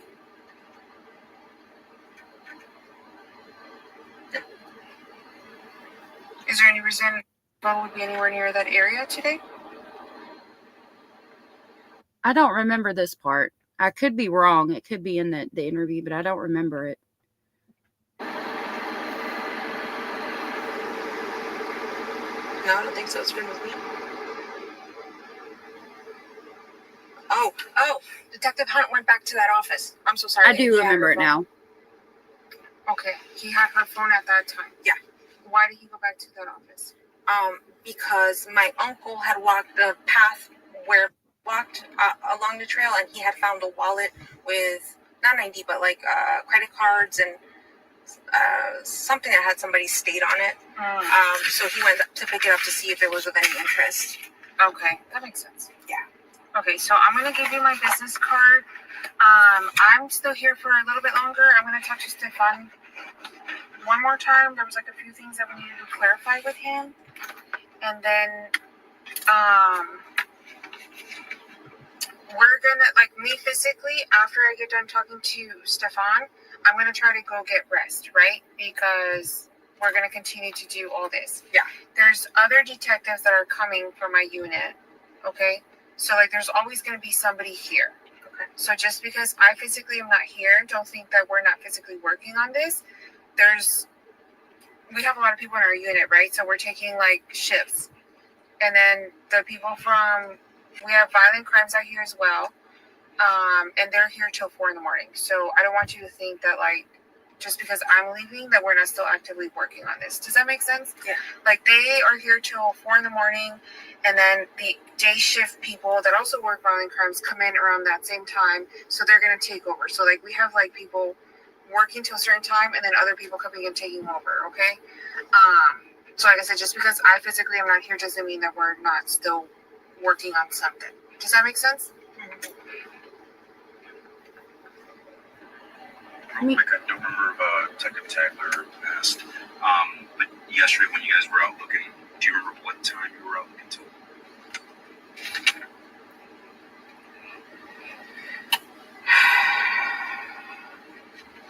So yesterday, I stayed in the office. My family went out searching. Which office? My mom's office. Yeah. You stayed until what time? I'm gonna say somewhere between 8 and 9 o'clock. I left and then I came here. Came home. You came straight here. Yeah. And then who was out? Your family was out. Yeah, but I think they all stopped when. Actually, I'm not sure. One of my uncles might have kept searching along the trail, but I'm not sure. until what time he was out. My dad as well. What about Stefan? Stefan went out sometime in the middle of the night and went searching, cruising around to see if he could figure out where she might be. What car was he driving? My car. Was anybody driving Stefan's car? No, just Stefan. And what time was he up? I have no idea. I fell asleep. But I know he drove my car because when I got into it, I said, "Oh, the seats adjusted. Did you drive my car?" He goes, "Yeah." Remember, I said I was going to take a drive tonight to go search for her because he does have like insomnia. He can't sleep at night sometimes. But she can sleep just fine knowing her child's out there, not knowing if the child is eaten, if the child is safe, if the child is hurt. We're just going to go home and go to bed. Especially like that's what's going on right now. But I'm not sure what time he may have come in or out. But if you guys look at my gate clicker, you need that to come in the front gate. You can see what times he may have come in and out. Okay.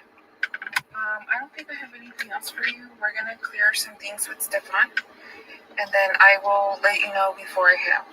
Okay. Okay. Do you count everything you said today is true? Yes. Okay. Thank you so much. Okay, I was waiting for the end of that interview. No, this what you see on screen is not the audio that I'm playing. I'm playing audio from my phone. I put what's on the screen up there to give us something to look at, basically. I'm gonna check because I just downloaded all the audio, so I'm gonna see if there's any we haven't listened to. I didn't hear anything new in that one, but then I remembered we listened to that 43-minute interview from Stefan, and we didn't hear anything new in that one either, I do not believe. Let me look at my page and see, because I've got two from Stefan. There's the 43-minute one. I think the other two are on my page. I just need to see how long they are. The 18-minute one I just released. I think the 22-minute one was the first one I released. And then that might be all of those. Let's see. That one's 26 minutes.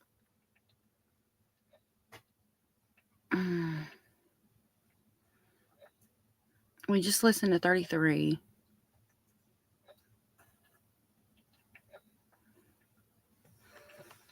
Yeah, I think we've listened to all of them. I am going to double check. If we haven't heard any of them tomorrow, we'll play another one, but I think that's it. As far as the new stuff, I'm going to grab this Vinnie Politan thing for us to watch real quick about Maddie, and I will look through and just double check while we watch this. Oh, let me, I'm going to read something from you from a court document, though. Do you guys remember how I was talking about, I think that, like, with them trying to, block the media from streaming the trial and things, how I was talking about like court TV and the news station and stuff, they make money as well when they talk about Madeline and the case, right? And I was like, I think that they're going to petition to have it heard, and for them to be able to video camera, because they make money off of it too. Well, a document was just released, and I'm not going to read all of it. It's a 13-page document. I will put it on my Patreon this afternoon, but it's titled "The Media Interveners Opposition to Defendant's Motion for Closure of All Pretrial Proceedings." And the first paragraph says, non-parties and interveners WFTV TV, WKMG TV, Fox 35 Orlando, Wesh TV, and the Orlando Sentinel, collectively the media interveners, respectfully move to intervene in this case for the limited purpose of opposing defendant's motion for closure of all pretrial proceedings filed on February 18th, 2025. So basically, they're going to argue and say that they should be able to stream it. So it kind of backs up what I was saying, that I knew that they were going to try to intervene in that and make sure that we all got to see the pretrial proceedings and all of the other things as well. So this is a Vinnie Politan Investigates, and it's titled, "Did Madeline Soto Fight for Her Life?" We're going to watch this. I'm going to double check the audios that I have. I do believe that's everything that was released. It is weird to me that audio we just listened to and the 43-minute audio from Stefan we listened to didn't have anything new in them, but they're in that file where there was new stuff in every other audio.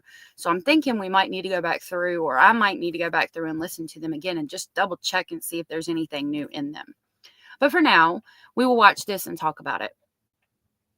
This is going to be from Court TV. It is Vinnie Paulson Investigates, and he's investigating the question of did Madeline Soto fight for her life that night that she unfortunately passed away. I am going to keep it muted while he plays his intro music. I think I'm going to try to make this full screen and take my background off so that it won't be glitchy. So let me do that real quick. I hate the way it gets glitchy sometimes. Hold on. Okay. The Gardening Divas, it's good to see you. And thank you for coming in. Hey, Guilty of Crime. All right, we're going to try it like this. It should be less glitchy now.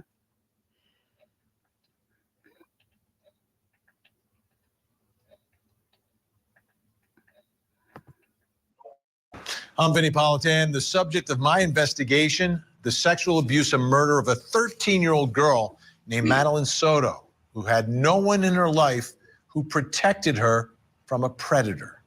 Here's the story. 13-year-old Madeline Soto was murdered in February 2024 in Kissimmee, Florida. She was reported missing after failing to show up at school, which sparked a frantic search. 5 days later, her body was found in a remote area of Osceola County. The medical examiner determined she had been strangled. Authorities arrested Stephen Stearns, the boyfriend of Madeline's mother, Jen Soto.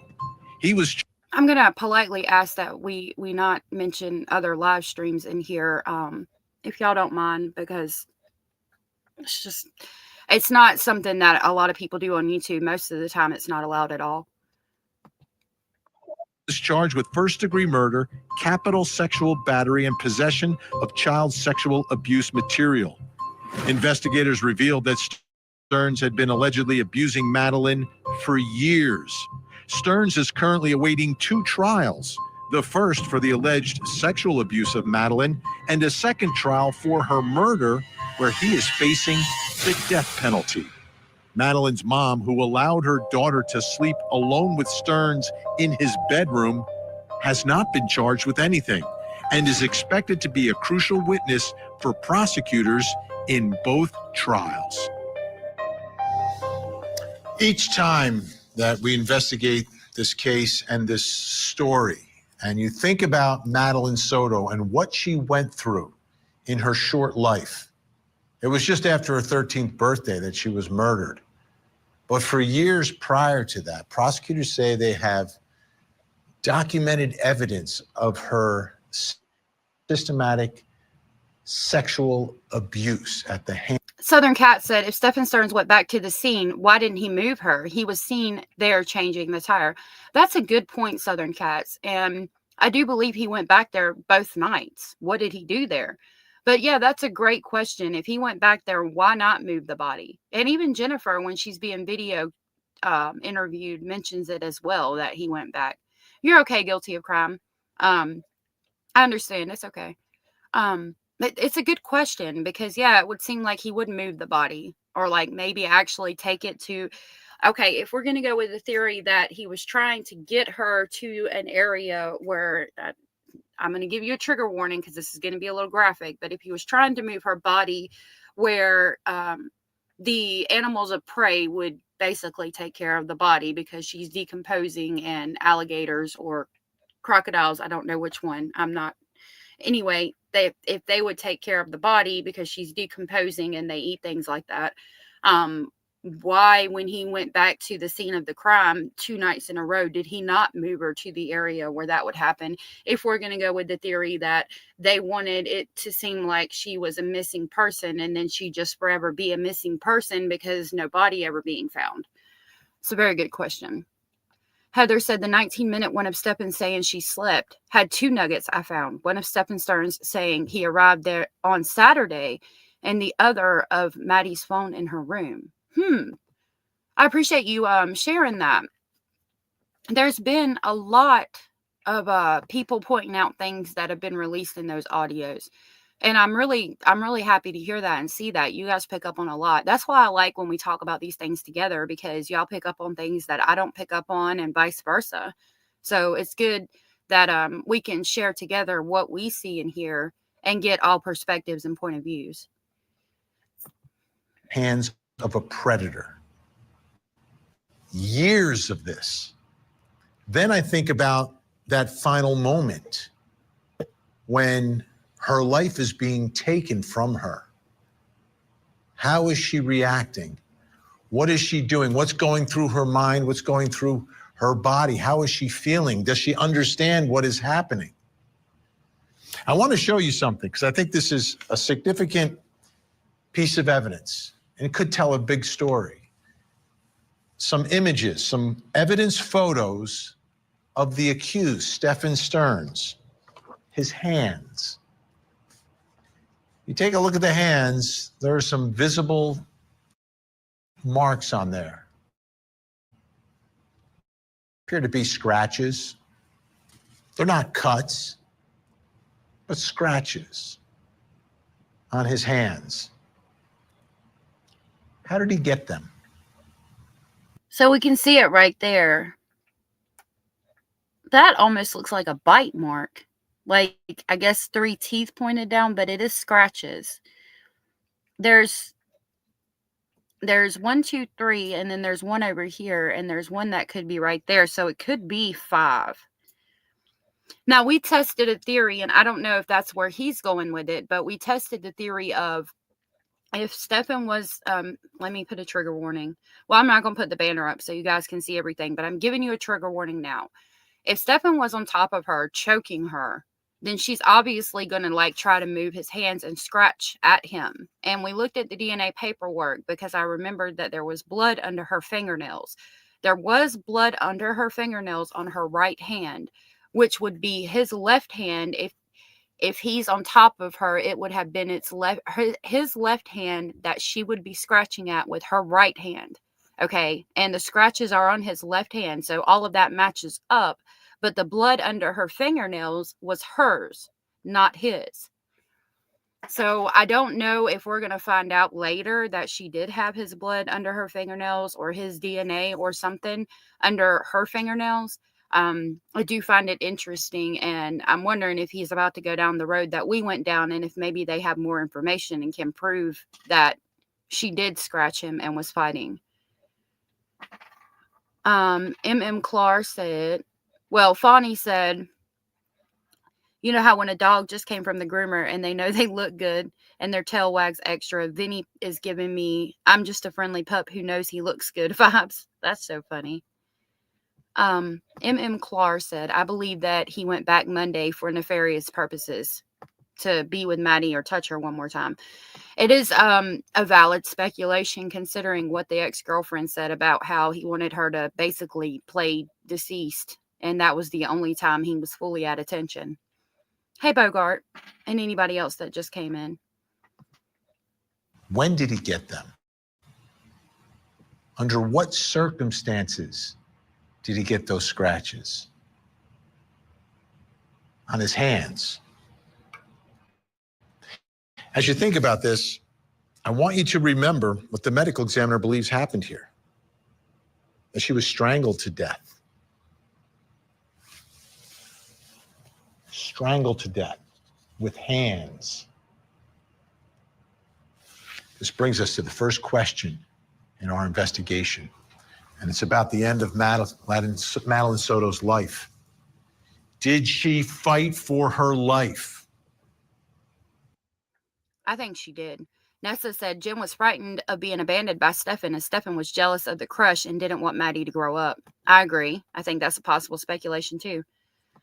Teresa, good to see you. Am I lagging? I'm sorry. I tried to change the background. I'm sorry, Tom Yanks. Teresa said, what if he didn't move her body and she was more exposed to bystanders at first? What if he did move her body? That's a good point. Maybe he did. We actually don't know. Indie Girl said him putting a visual of that was impactful. It was. Brittany said she looked at Maddie like competition. It's disgusting. I think that's possible speculation. Guilty of Crime said Jen Soto was pulling the puppet strings. I can tell you why. I think she was. I think that she's not as I don't know how to say it, like, out of it as she seems. I think she's a lot more manipulative and narcissistic than she puts on. She's not as naive as she seems at all, in my opinion. Could that be the evidence that we see on the hands of the accused killer in a case where it is believed by prosecutors that this 13-year-old girl was strangled to death? Did she fight for her life? Joining me, creator and host of the Grizzly True Crime YouTube channel. She's been on top of this case from the beginning, owns this case. Gisela K is with us. Okay, I don't know that. I mean, she might have been on top of it from the beginning, and I like her, and she's a great creator. I have a lot of respect, but I don't think anybody in particular owns this case, sir. But okay. Joining us, forensic scientist and crime scene investigator. She's a CSI for the Cape Coral, Florida Police Department. Lisa Black is with us. Welcome to you both. I want to start on that thought, Gisela. What are your thoughts? You've looked at every piece of evidence that's been made public in this case. You know the backstory. You've heard all the interviews. What do you think? Do you think that she was fighting for her life in those final moments? Absolutely. Based on some of the documents, the reports, they said that when they took fingernail clippings, there was blood evidence under Maddie's right hand fingernails, which kind of matches, if you see Stefan's hand, that he... But it was hers. You know, I'm as nicely and respectfully as possible. Like, we already went through this over here on Allegedly Speculating. It's her blood, though. But I respect everybody's opinions. I would be interested to find out if maybe they didn't put it in that paperwork that his DNA was under her fingernails. But in the paperwork, it states that there was other DNA. There was a mixture of DNA on her chest. So if his blood was under her fingernails, then why didn't they say there was a mixture of DNA under her fingernails like they did when they referenced her chest? That he would be facing her in that moment because his left hand was scratched. There was also blood evidence on her neck, on the left-hand side and right-hand side, and in other private parts of her body. So there was blood evidence on her neck, and I had not even thought about that. I think it's because we were wondering if it came from the leash being around her neck that he used to hold her up in the car. But it definitely could be from fighting, from strangulation. Really think she fought for her life, and it's, oh my goodness, a 37-year-old man versus this 13-year-old girl. It must have been absolutely terrifying. Lisa Black, I want to put up on the screen what Gisela was talking about. This is from a lab report. Right fingernail clippings, positive for presence of blood. Her blood. Right and left neck swabs, positive for presence of blood. Right hand swabs, positive for presence of blood and foreign DNA. Left hand swabs, positive for presence of blood and... Okay, so right hand swabs had foreign DNA. So if she fought back, if she grabbed his hands that were around her neck, that would be a reason for the foreign DNA to be on her hands. But notice where it says right fingernail clippings, which would be the hand that she used to scratch his left hand. It's not, there's no foreign DNA. That's my issue with that. Gatekeeping. Somebody in here named Gatekeeping? Okay, I was trying to see if somebody was commenting.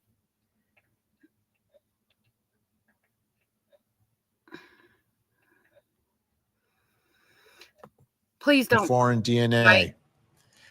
Oral swabs, positive for the presence of blood.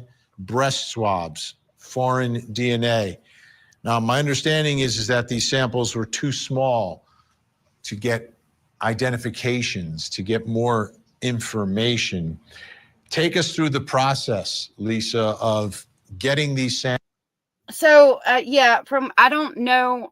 They did have his DNA card and they say foreign DNA, but I don't know that they would release to the public that it was his DNA.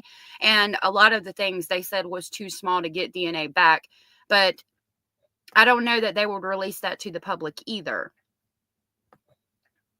Princess Pillow said just because his DNA was not under her fingernails doesn't mean she didn't scratch him either, but it's still important to understand the difference. Yes, ma'am. Thank you.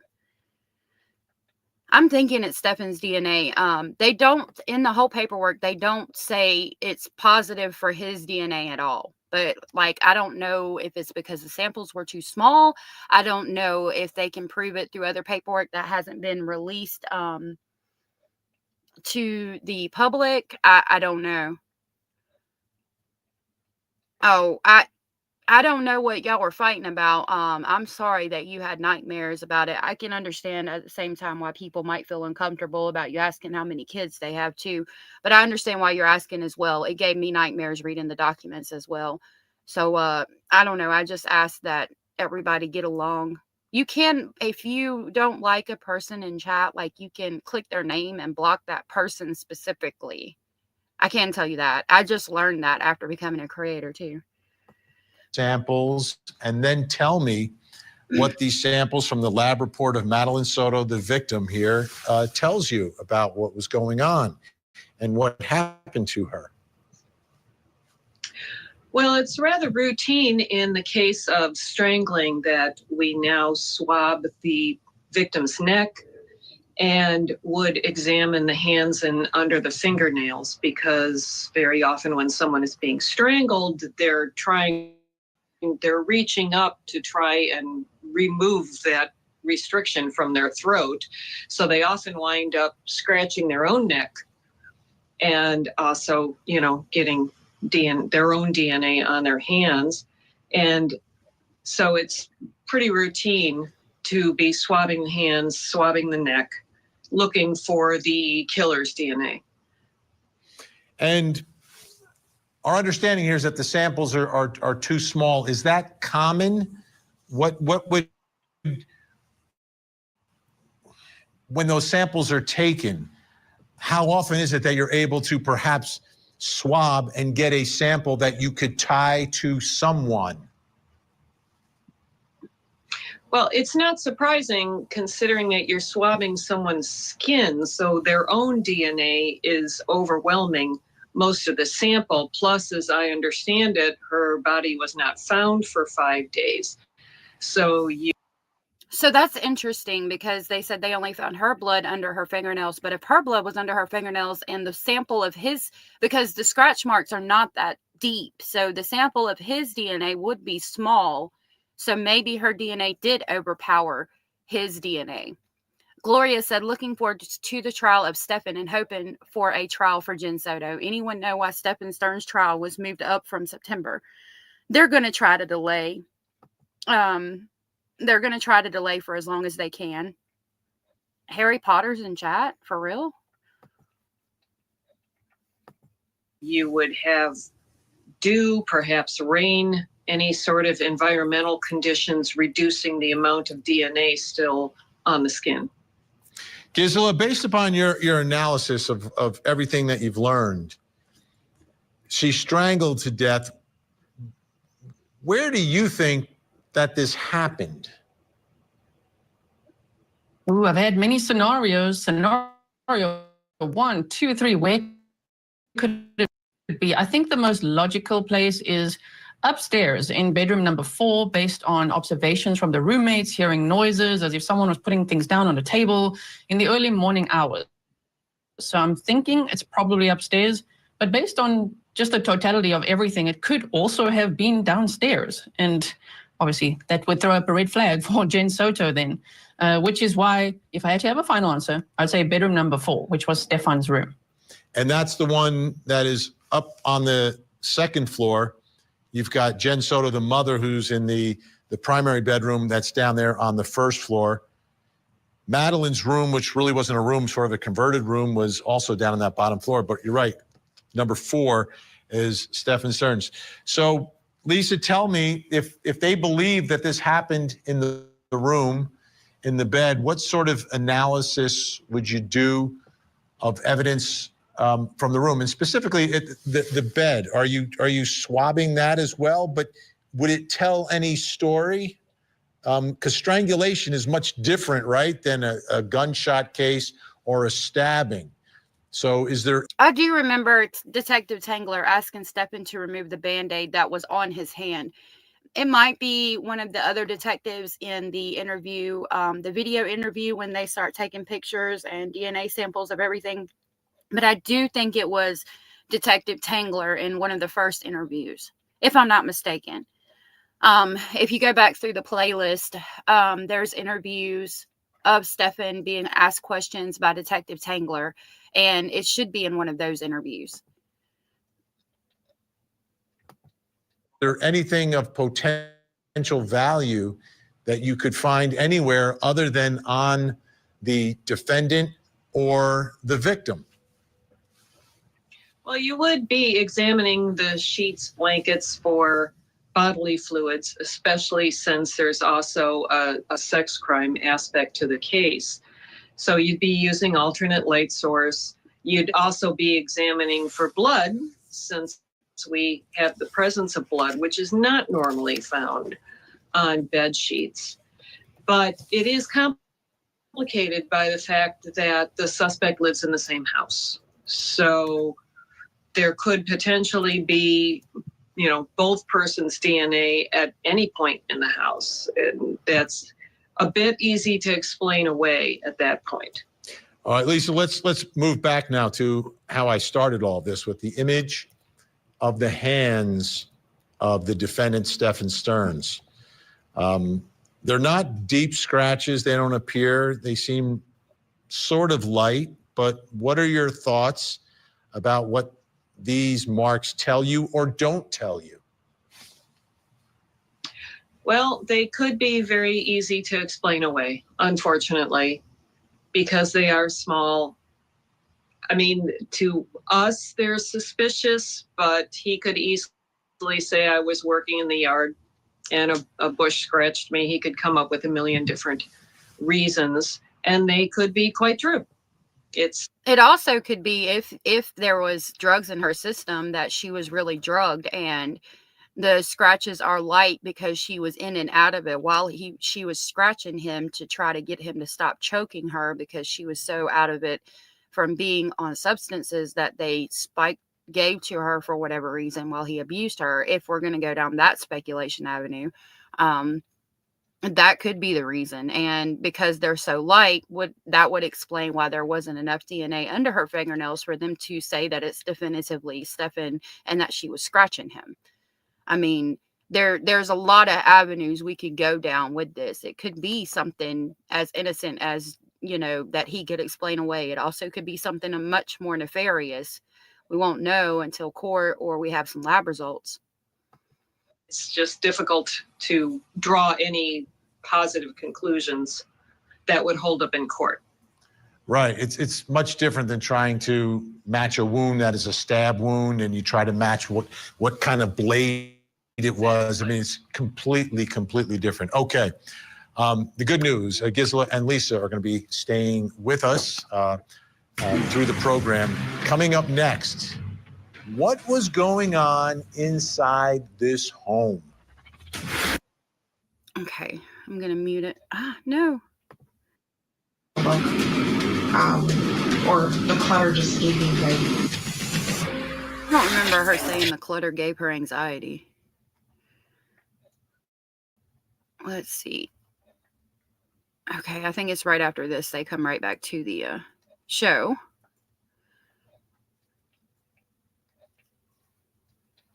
Maddie was asthmatic, and it's dangerous to strangle someone with asthma.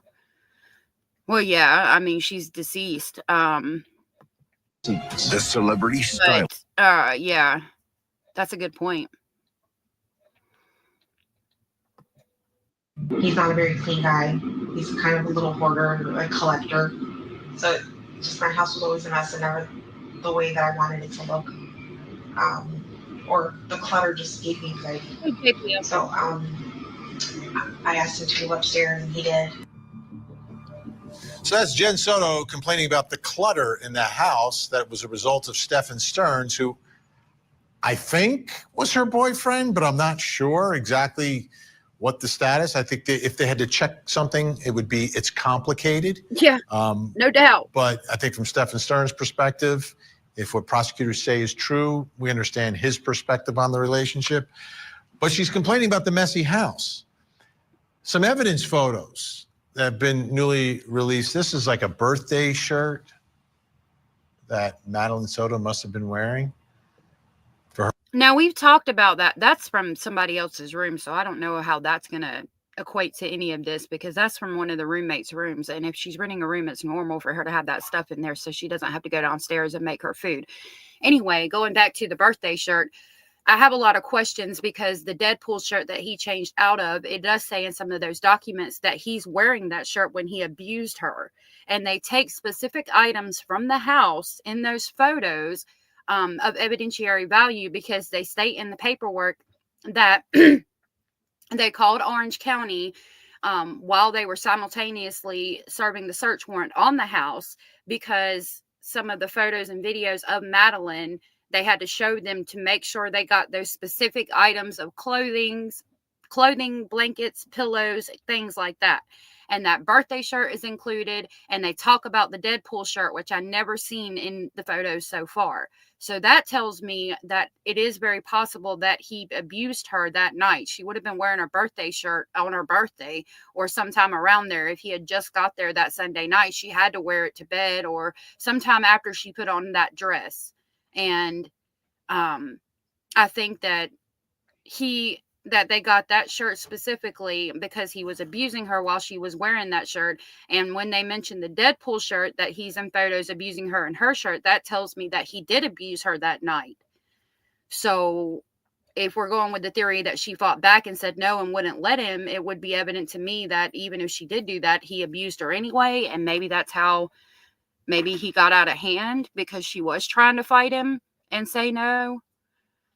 And it's not, they don't take everything out of the house. There's clothes on her bed. There's clothes on the floor that they don't have pictured in those photos. It's certain things. For her birthday. Then we start to go inside of the home and you get I think a clearer picture of some of this clutter that was being described by Jen Soto. And this was a townhome. But that's the roommate's room. That's not, I mean, Jen Soto doesn't go in that room. That room has a lock on the door and the girl rents it. So this part's not making much sense to me. Jen was living there. Madeline was living there. Stephen Stearns off and on, but was there. But they also had boarders that were living in there. A lot of folks inside a townhouse that was, a decent size, but it was seemingly kind of being treated almost like a hotel to a certain extent. And it seemed like it was a little messy, and Jen Soto admits that. But she's blaming some of the clutter on Stephen Stearns. Brings us to Now, the only photo he just showed was from her bedroom, and it was the very last one they showed a short clip of. So that I don't like that. That irritates me. JPL said, "We are all here for the same reason, Maddie. We care about this child that was taken by monsters." I agree. Princess Pillow said the roommates' rooms aren't even really that cluttered, just normal space allocation issues that comes with renting a townhouse or a room. Right. That was irritating to me.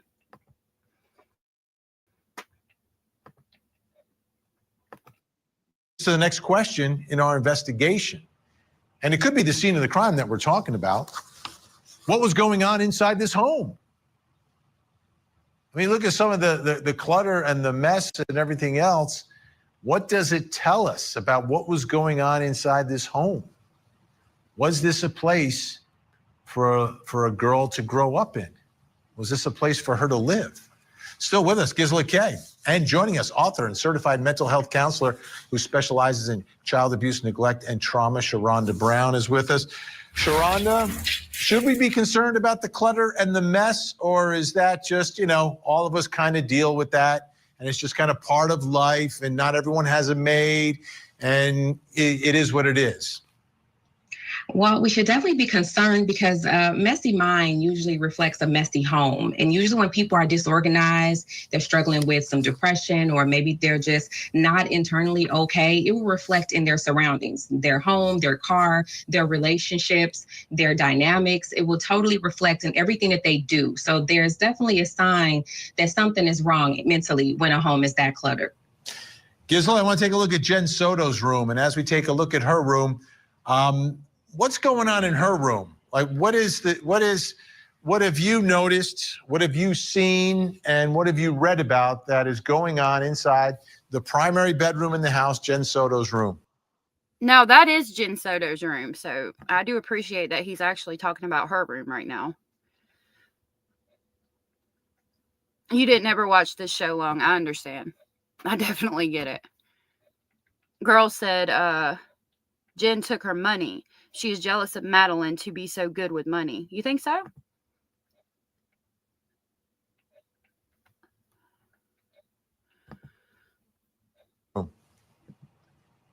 Yes, I'm glad you're showing her room. Some of the previous pictures were the roommates. So the clutter was organized. Jen Soto's not so much. There is stuff everywhere. There's prescription pills everywhere, which is also not safe for a child if that's just like lying on a side table. There's her shoes, Maddie's shoes, there's stuffies, there's a Christmas tree. I mean, this was in February. Okay, I'm not judging anyone if they don't take the Christmas tree down early, but still, there's a Christmas tree. There's all sorts of things which just, and it's pretty dirty. And yet she said that Maddie was messy. She said that Stefan was messy. But to me, it looks like she was very messy, and this was no place to raise a child. I want to take a closer look at Jen Soto's dresser, because in this one image that we found, it appears there's a book on there, Active Parenting of Teens. Sharonda, what are your thoughts there? This is, I guess, Jen had... We've been talking about that book earlier this week. I'm interested in knowing what other people have to say about it, too. This book, I don't know if someone... Oh, the handicap placard. Everybody's mad about the handicap placard. She's got it because she's on disability. I don't know what her disability symptoms are, and I damn sure do not work with disability and do not facilitate who gets those or not and why. But yeah, she has one. I don't know why, but I would assume it has something to do with her disability. Someone gave it to her, or if she got it herself. What are your thoughts about looking at Jen Soto's room and the fact that she had this book, Active Parenting of Teens?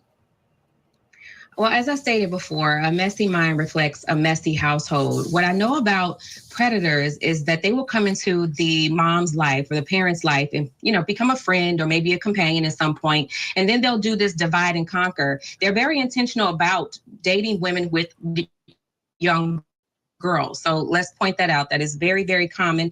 They are very intentional about that. And what they'll do is they'll divide and conquer and create a space to where the teen may look like a problematic teen and the mom is now opposing to this teen. And so I'm wondering if that plays a part in her thinking, I have this troubled teen because this, situation has transpired. And now I'm seeing my daughter as maybe my opponent, and they will begin to do all this work to figure out what's going on. And they create this adversary in the household. And I think that plays a huge part in why a lot of times Madeline was trusted to be with this man and be around with this man, because mom was just like over it and done if there was a divide and conquer. And I'm guessing that was highly likely in this household.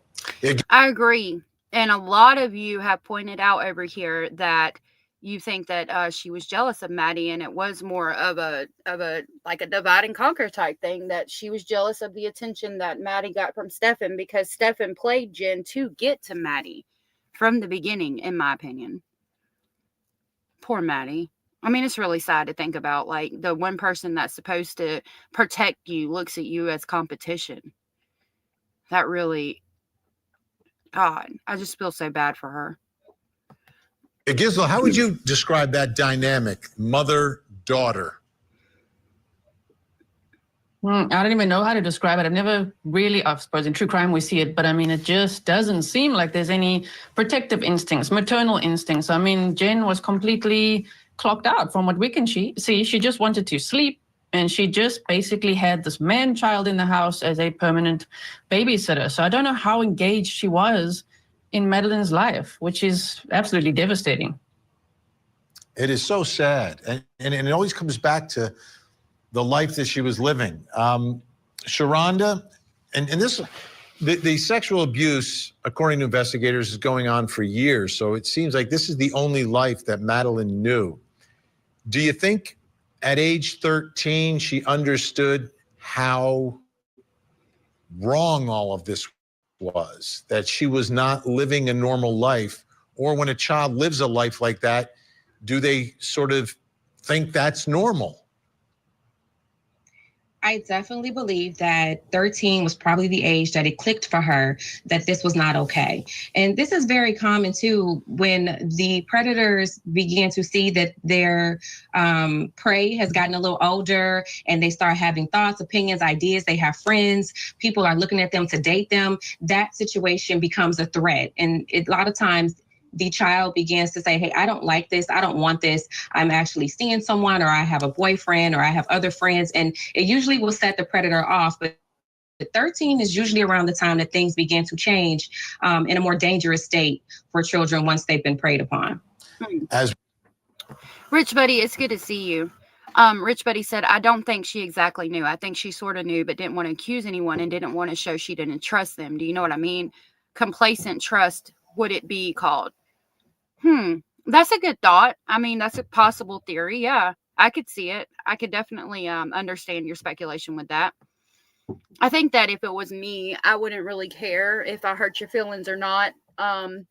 If I'm having that thought process, especially with the Woody Allen comment, if I'm feeling like that for any reason whatsoever, yeah, it's time for you to go. It's time for us to be having some deep conversations. I don't know. We're going to be figuring some things out. And then I go back to, like Tony said, maybe she's the one in control of things. You know what I mean? as we continue the tour of the home and trying to answer that question, what was going on in this home, Stephen Stern's room is obviously a focal point of this investigation. Gisela, what can you tell us about what was going on in Stephen Stern's room? Wow, what a sinister room. All these locks on the door as a start. I mean, why is Jen sending her daughter to sleep in this room with all these locks on? Now, I again want to point out that there was locks on Jen's door and every other door in that house as well. While we thought in the beginning that it was really, really bad that there was locks on that door, if you look at the pictures, there's locks on Jen Soto's door. There's locks on the roommates' doors. Every room in that house had locks on the doors. And there was, masturbation cream in there, a backpack, children's cards, Lorcana cards, and snacks, and Danish pastries, and his boxer shorts. And it's just, there's a hairdryer too, which I don't know what that's doing there either. But it's very clinical as well. It's a very eerie room to think of a little girl having to go up there with him and sleep there for the night. And the gun. Yes, there's a gun too. and there's a gun there. Sharonda, what do you think is going through the mind of Madeline Soto when her mother instructs her and instructs Stephen to leave wherever they were and go upstairs together alone into the bedroom? How does a 13-year-old interpret that? I can imagine that for a long time, this was the culture of the household. And as Madeline became older, she probably became tired of it, but wanted to continue to do it for the sake of survival. At that point, that's the only thing that can continue to go on is culture and survival, not necessarily wants or desires or even pleasure for that matter. So I truly believe that she mentally was probably drained, but at the same time didn't want to disobey the rules of our household because it had been going on for so long. But I can imagine fear, annoyance, frustration, defiance, because 13-year-olds at some point become a little bit more defiant and oppositional in the things that they're taught to do. So I can believe that probably began to take place as well with the struggle. I agree. And I think a lot of her acting out and defiance and misbehavior was in response to trauma. I think it was more than just the 13-year-old becoming a 13-year-old. I think everything was trauma related. Lori said, correct, allegedly everyone living in the house had locks, and that's normal for flats or rented rooms. Right. If you're renting a room and you're paying to rent that room, it's basically the room in the house is your little house. That's why it's normal for there to be a refrigerator and food and the little toaster or microwave she had in there. Locks on the door, because when you leave, you would lock your door. Just like when you leave your house, you lock your door.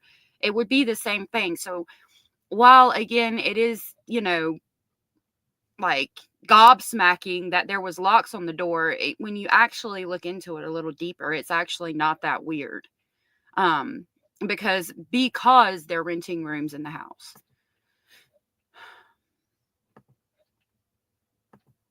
Look, I don't want to anymore. And I think that part maybe increased for her. Gisela, we only have a few seconds left here. What is the biggest lingering question that you still have about all of this? How could a mother let this happen to her daughter? It was her ex-boyfriend. I mean, she said it, he said it, he moved out in December of 2023. They hadn't had sex in over a year. So what is he doing there? Right. Why was he there that night? That would be probably my biggest question. Why was he even there at all? Why did he have a gate clicker? Gisela Kay, Sharonda Brown, always Those great are to have really you on good the questions. program. Great insight. Make sure you check out Grizzly True Crime after the show tonight. This is only halfway through, so we still have another half of it to listen to. Bad girl, I hope you're okay, sweetheart. So we're only halfway through this. It's still going to continue. I'm telling you, deep inside this case, bringing you all of the details. Thanks so much. Up next, how important is evidence from the car?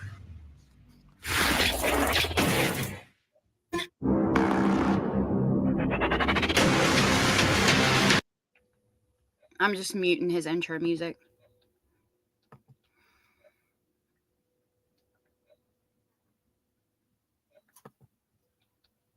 Kalisa said, in my opinion, it was easy for others to dismiss Maddie's behaviors as teen angst when it was actually trauma. And I've heard Maddie and Jen got in physical fights. Really?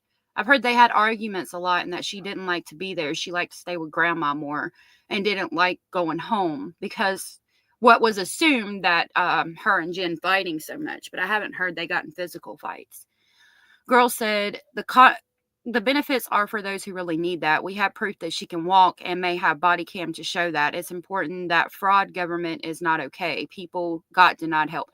Yeah, people get denied disability that really need it. But like somebody had said earlier, not all disabilities are physical, but I can understand both of it, right? Like we might not be able to see her physical disability that would give her the placard for the car, but at the same time, if we can't see the physical disability that would give her the placard for the car, then why does she need the placard?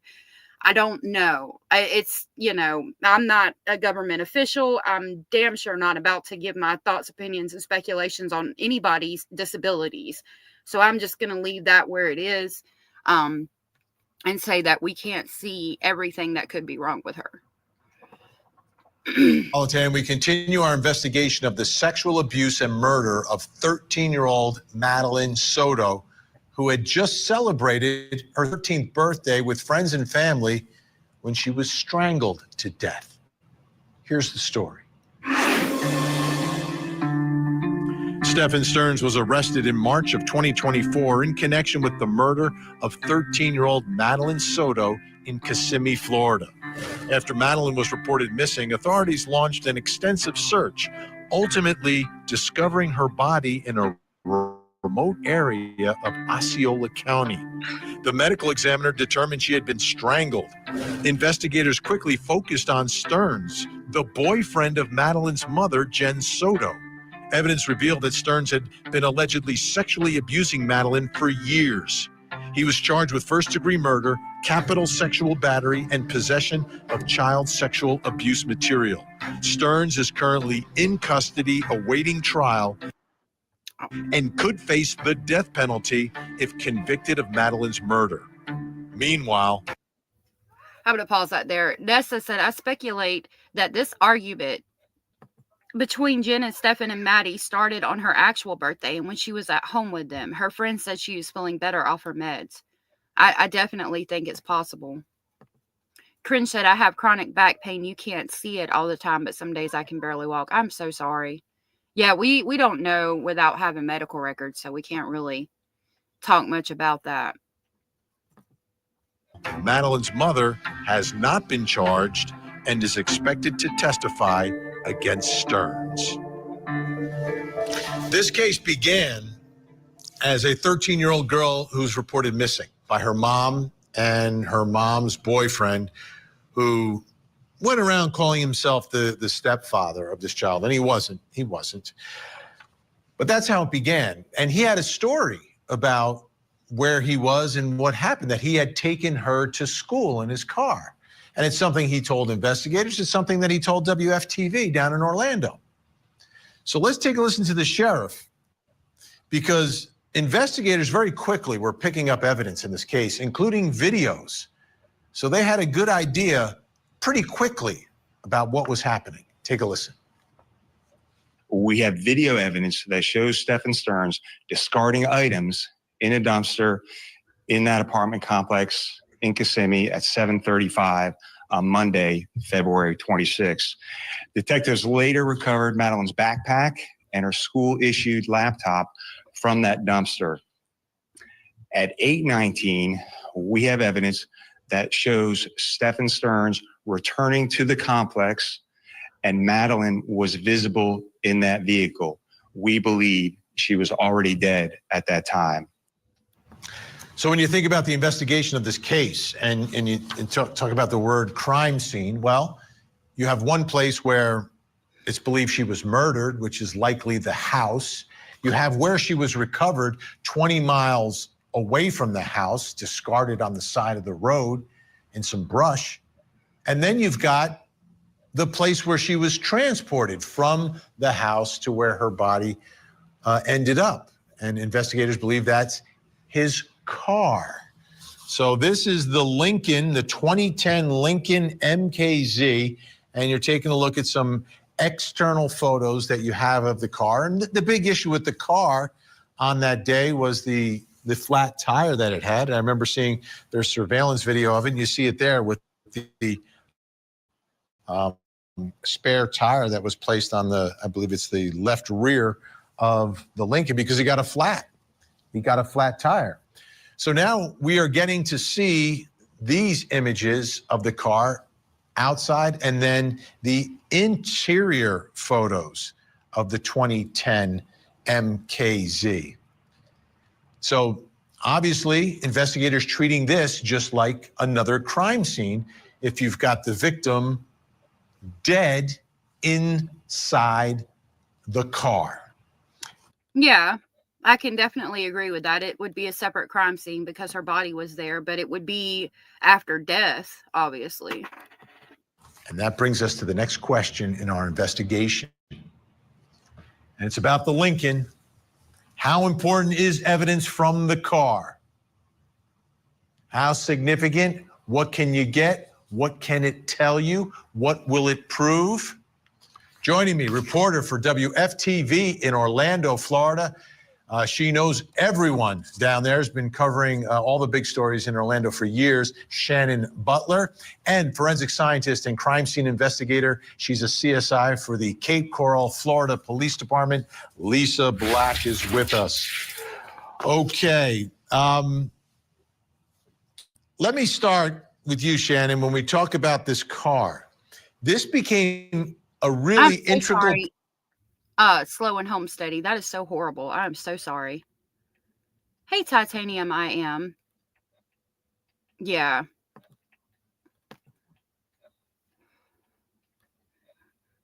You think so, Jen is Gypsy? You think Jen was hoping for gators? I don't know, Veronica. I think that Jen's not going to have a choice but to testify, because I think the defense is going to call her and question her. I really do. Part of the entire case and investigation, because of all the videos that very quickly law enforcement were able to ascertain and determine that she is in that car, and they believe she's dead in the car.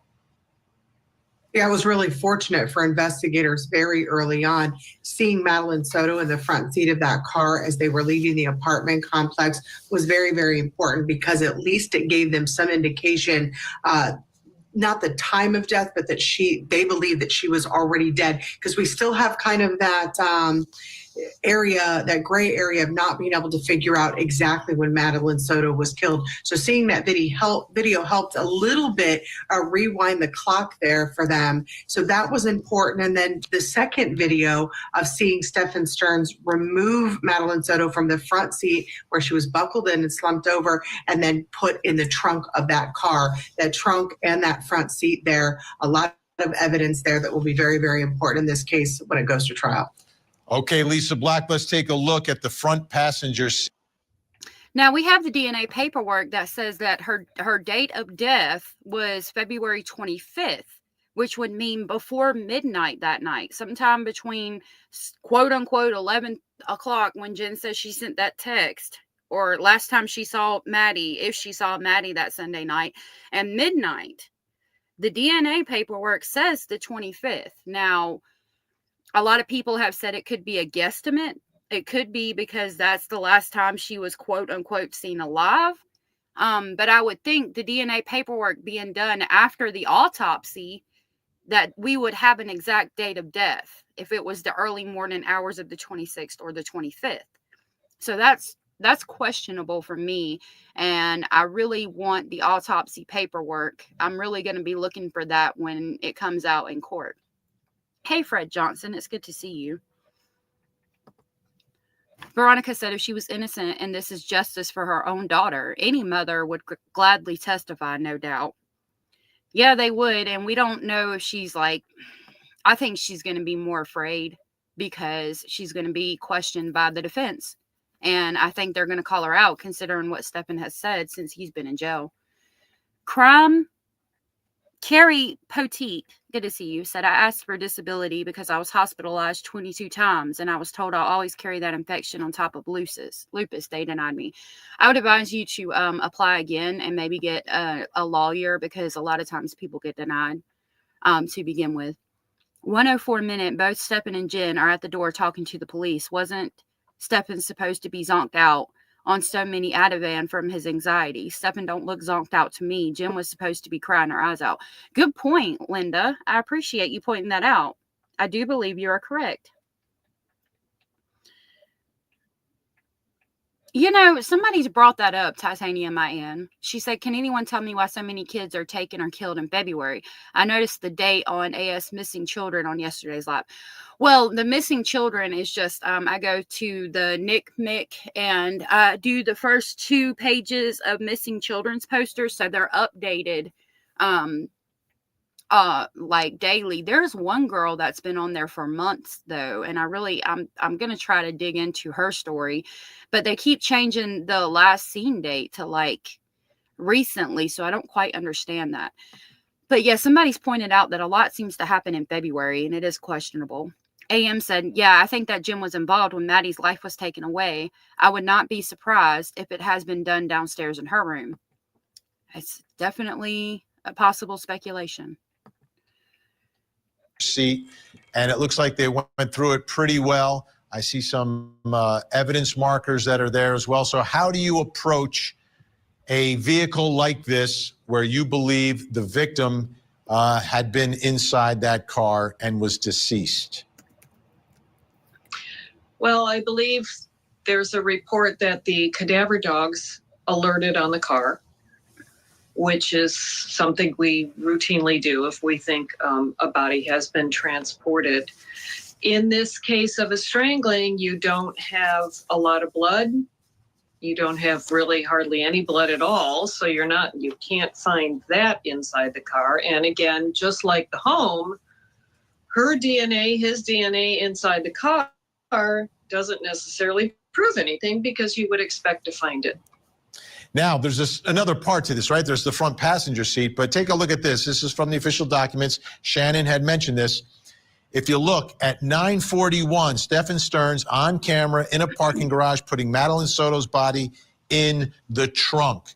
So Lisa Black, is there a way for you to ascertain whether or not a dead person or a live person is placed into the trunk? And what sort of analysis of the trunk are you going to do?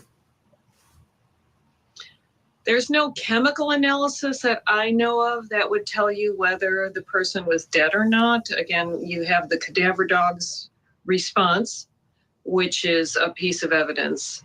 But otherwise, because if she was dead, she had not been dead very long. So it's a different story than when someone had been dead, for a week or something like that. You know Where what I'm maybe, thinking about Shannon, is someone- when he moved her body to the trunk, the way they said that he basically put her over his shoulder, she would not have been in decomposition yet. I assume he would have put her in the trunk in the fetal position, and that's where she's found, in the fetal position, when they find her body. So I'm assuming decomp set in the trunk. So if her body was still kind of flimsy when he put her in the trunk, we've looked at it before, but that means that she couldn't have been dead for very long at that point. And then decomp would have set in the trunk sometime between 9:40 and 12 to 2 p.m. Someone is driving around town with a dead child in the trunk and everyone can smell that smell, right? That happened years ago. Didn't convince a jury, but it was compelling evidence to me. Shannon, I want to take a look at here, Vinny, with that. Yeah. As soon as she was in the trunk and there are signs of decomposition inside that car, according to the report, that's the first thing I thought about that case that we covered many years ago, that same thing in the trunk of the car. Yeah, but as Lisa mentioned, I think there's a much different time frame in how long Madeline was in the trunk versus little Kaylee Marie. I want to take a look at some of the items that were retrieved here from the car. And these are items from the trunk. Shannon, as you look at that, anything jump out to you as being significant that was found inside the trunk? Yeah, there's that tire. If it wasn't for that call from the guy who saw him changing a flat tire in that area, we may still be looking for Madeline Soto today. That was an area that I don't know that we would have looked. I mean, it was, ranch land out there until somebody actually stumbled upon that. That flat tire was so key in this case, and you can see it right there. I want to show you also some of the things that were found from the bottom compartment of the center console. They found the blue gloves, and they found blue gloves in the woods by the apartment as well, which is real interesting. As you can see, there's one missing and there's one on the ground back there. Bad Girl said, wouldn't bodily fluids in the car be evidence of unaliving? I mean, yeah, but I would think that it's more decomposition because she was deceased by the time she was put in the trunk. Princess Pillow said, I live in the area and it's creepy and sad to think about him driving around with her. It really is. Hello, Janika. This stuff is, Lisa Black. Looks like maybe a CSI was driving this car with all these gloves, right? Those are the kind of gloves you guys put on? Yes. Yep. Latex gloves. We go through a lot of them. So would it be unusual to find perhaps a dozen latex gloves inside of a If he doesn't show you here, I'll jump to my video and I'll show you what I'm talking about. Someone's car? An unemployed person's car who's not working for CSI? You would think so. Of course, post-COVID, COVID did change a few habits like that. But yes, I would find it unusual. Shannon, do we have any explanation for all the gloves? And there seem to be a lot of flashlights as well. No, not really. It's hard in this case, right? Because look at the apartment and look at the car. There's just so much stuff everywhere. So it's kind of hard to determine whether or not that's a clue in this or if it was just more junk that they had. Yeah, and the other thing is I know that they were into dogs, Stephen Stearns and his family. I don't know if you... Okay, I'll show you the gloves that were outside of the apartment. Yeah, I have latex gloves in my house. I do a lot of like resin projects and cleaning and things. I don't know if it's necessarily all that weird. We'll come right back to this. It's going to take a second though, because I have to scroll like way down to get to that video, because it was one of the first videos I did. That's going to show you the blue gloves outside of the apartment.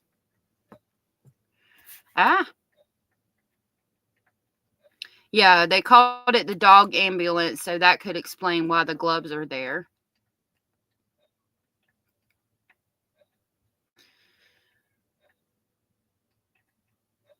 I keep meandering in and out. Really, Jenna's Gypsy?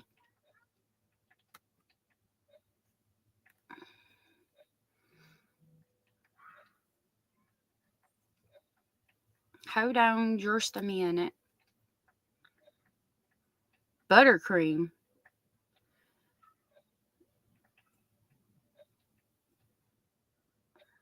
Linda said they found the blue gloves in the Lincoln console. They matched the one near Madeline's.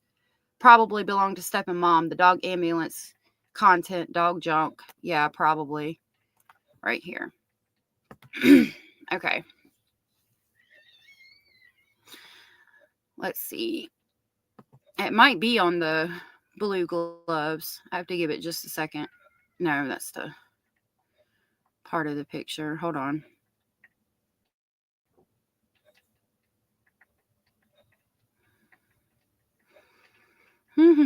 I'll unredact so you can hear it. Was between the hours of noon and like 2. Okay. Got it. And then so after we needed to leave by 2:30 to go get in line and get ready to there we go. Got it. There's with Stefan was because you had work in the morning, was it? Or you just started a new job? I just started a new job and I have blue gloves from the cupboard, you think?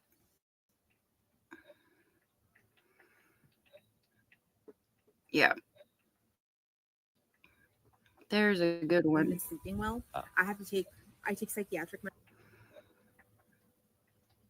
So yeah, you see the blue gloves in the car, and then I'll let this play for a second. When it loads, and it's going to show you the blue gloves outside of the apartment. So I know that you already spoke to the other detective. Just kind of go over it with us one more time. The timeline from like when you guys woke up and took her to school and all that. Right now. So we woke up early. The plan was that we were going to get McDonald's breakfast on the way. So we made amazingly good time. I don't mean to interrupt you, okay? Neither of us were here yesterday. So if you can be kind of like specific. Okay, I would like for you to show me like actually where the blue glove is instead of like skipping. Okay, so there's the blue glove. I'm going to let it play for just a second, but this is in reference to where it's at. I don't know what he was doing in the woods by the apartment either. Okay, you see the apartment's like right there. That's the apartment complex. We have a guest bed. I needed. And then there's the blue glove. What was he doing over there? Like, is it his blue glove? I think they do say that it is. I got a new job recently. I haven't been more rested. I needed some. And that's got a glove inside of the other one. What was he doing over there in the woods by the apartment complex with the blue glove? So one thing that I think I may have misheard you say earlier, but I want to make sure that I have it absolutely clear, is these were some of the first photos. On Sunday night, y'all went to bed around 11, and the reason that you sent her up. You think Jen helped him move with, her? Was because possible. You had work in the morning, was it? Or you just started a new job? Possible speculation. Okay, we're going to go back to the interview with Vinny. I just wanted to show you that real quick.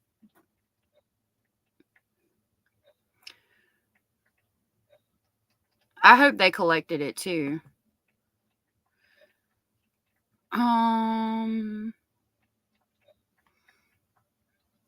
Okay, what are you doing? My computer's going crazy. Hold on just a minute. It might be getting hot. Hey y'all, so I've got these discovery. We're not listening to discovery documents today, allegedly speculating.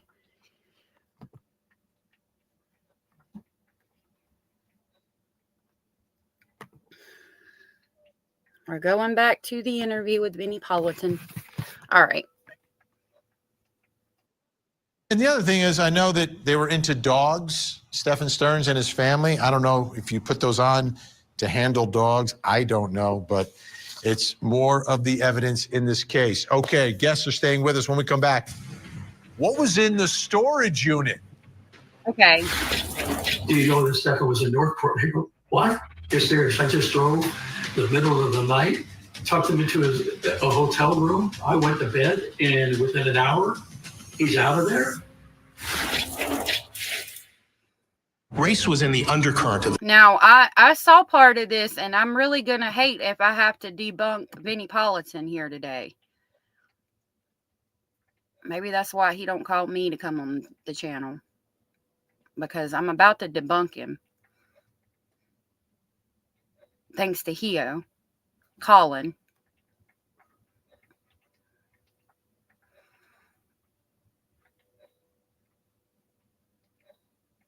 I didn't skip it because it's coming right back. There's some explanation why you left and went where you went. I was driving around. Okay, understood you were driving around, but they know where you were driving around. Yeah. Well, you're welcome, Princess. And we know. Okay. I had wanted to grab a few things and get my ducks in a row, kind of prepare myself for whatever was coming, but I couldn't find what I was looking for. Strange moment.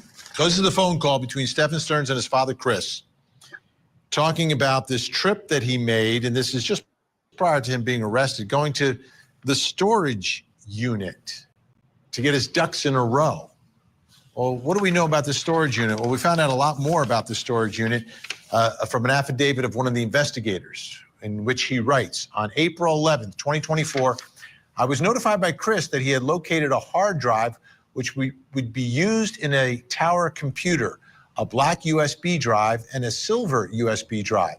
The hard drive was located in a storage unit which Chris has control over, however, is missing a key to the lock on the unit. Let it be known, Stephen was in the area of 1001 Executive Drive, Northport, Florida, in the early morning hours of 2/28/2024. This is the location of Chris's storage unit. So did he make a trip to the storage unit? Well, we ended up getting some more evidence photos. And they include pictures of a storage unit. And the inside of this storage unit. And that brings us to the next question in our investigation. And it's about the storage unit. What was inside the storage unit? Big question. Still with me. Reporter Shannon Butler, crime scene investigator Lisa Black. Here's what's a little confusing to us, Shannon. Maybe you can clarify. I'm going to see what he says because I need some clarification too. When those photos were released, there's pictures of a computer system inside of a storage unit that appears to be on. We had issues with that for quite a long time because it looks like a complete CSAM like headquarters type thing. Okay. And we couldn't figure out for a long time what that was about. I assume that Stephen was using that area to basically sell and move CSAM materials, right? So Hio called one day while we were live. She actually called the storage unit and she asked them about those photos. Hold on a minute. Let me close the window. And they stated that those photos are of their security system. So the computer, the computer looking like it's a whole entire CSAM software production and distribution center. It's the actual security system for the storage unit. From what I understand, the pictures of the storage unit, we haven't seen pictures of Chris Stern's storage unit that were released in the FOIA. Northport, my understanding, is not anywhere near the crime scene here. And that's where the father's storage unit was, that was missing the key, and he was in the area of. We have these images of this storage unit. Do we know if this is the storage unit or if there's a second storage unit? Because I saw some other photos that seem to indicate a storage unit with a different name, not Life Storage, but it was like Rockers Lockers. And I don't know if they're one and the same or if we're talking about two different storage units. Do we have any clarification on that tonight? We don't. It's hard to know. The storage unit that they were focused on seemed to be one storage unit. So when we actually got those two separate pictures, we were trying to determine why there was more than one what appeared to be location. Yeah, this is interesting. So Lisa, if you've got a storage unit that you need to go through, how carefully do you go through it? How do you take a look at it? Well, it all depends on what you're looking for. And that doesn't look like actually a bad one. Most storage units are completely full to the brim, and your heart just kind of sinks when you think of the thought of having to go through all that. But my first question would be, what about the surveillance cameras? Did they pick up what he was taking out? That's a great point. Now, there were other images, Shannon, that we noticed, including a photo of a tread of a tire that seems to be near Rockers Lockers, right? And we know that there's this flat tire. And I'm wondering if there's some nexus or connection between the tire that was found and where it was found. And that's always been weird to me, the picture of the tire by the storage unit facility. I don't understand why they have pictures of that unless they were assuming that it was Stephen's flat tire at the time or something, or unless it's related and we don't know. And the locker and Stephen Stearns, because they went inside a locker, and if it's at Rockers Lockers, that's like close to the crime scene where Madeline was found versus the father's storage unit, which is 3.5 hours away south of Sarasota. Yeah, the pictures that were taken around there, it's hard to determine whether or not at the time they knew that there was evidence there like that tire. They were taking pictures surrounding that just to gather as they went back, because that storage unit in that moment, in that time, there was still some confusion about that when investigators got there, they didn't see what they needed to see. It wasn't until after the dad went there that he turned over the evidence in the locker that turned out to be important. Lisa, if you get a hard drive as a piece of evidence, do they evaluate that for fingerprints and other things like that? Or are they solely focused on what is inside that hard drive? Well, it depends. If you want to establish who the hard drive belongs to or who would have been using it, then you can fingerprint the outside of it. You would have to use powder. I wouldn't suggest using super glue, or you may not be able to use that hard drive anymore. So usually in that kind of case, they're looking for the digital evidence. Yeah, we had Hio, my moderator, called while we were live one day and verified that it was the security system camera for the storage unit. Hannah said, my theory on this case, Jen Soto suspected CSAM and knew for sure the Saturday before her birthday party. Madeline Soto told Stephen on the Saturday why he was so stressed out on that phone call. That's a good speculation. Very possible. Very possible. You think she was with child? It's a possibility. Evidence that's inside it. And Shannon, that's a big deal, right? Because this hard drive, we believe, has some incriminating evidence in it. It was It wasn't the hard drive that had the evidence on it. There was a USB with that hard drive that was turned over. The hard drive didn't have any evidence they could use in that, but it was suspicious because it was missing. And the dad had talked about like his computer's here, but there's no hard drive. So that's why they wanted like, why is this hard drive separated from the computer? But next to that, then they found that USB that had 35,000 images of child pornography on it. Wasn't Madeline Soto, but certainly showed investigators some things that they were curious about. And was the USB also part of what was turned over by his father? Yes, when they talked to his father about, where he was or what he was doing, the father said, well, it was locked. And when he went in there, he said there was something strange. There was also Stephen Stearns' watch was also in that storage locker, a watch that he had told his own father was actually in his room back at the house. But it turned out it was actually in that storage locker. It's unclear if he tried to put it in there or if he left it in there. But it does show that he was likely in that storage locker in that time he made that trip all the way down south of Orlando. So Lisa Black, in this case, it would seem the thumb drive. So that must be even more difficult to try to connect to someone like the suspect here, especially if someone else handled the thumb drive and attempted to place it in and see if there was anything on it. Likely in that case, it'd be unlikely to get fingerprints off it. So we would probably just swab the outside of it for contact DNA would be your best bet. All right, Shannon Butler, I have a big question for you. Lingering questions that you have. Florida is great, right? You get to see a lot of the evidence ahead of time because it's very public, everything that happens down there. But what's the biggest lingering question you have in this investigation? The time.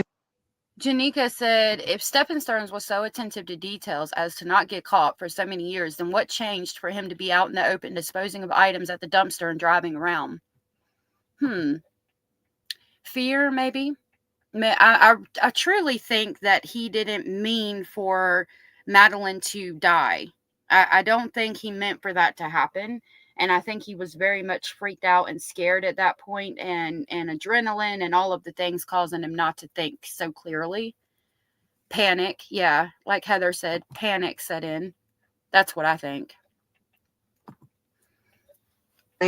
What happened that night, there was so many people in the house, and she had come home from her birthday party. Then he shows up, and that area of time where we can't figure out exactly when she was killed, exactly how it happened. And I do spend a lot of time just wondering, like, what were those final moments like for her? I heard you earlier talking about whether or not there was a struggle.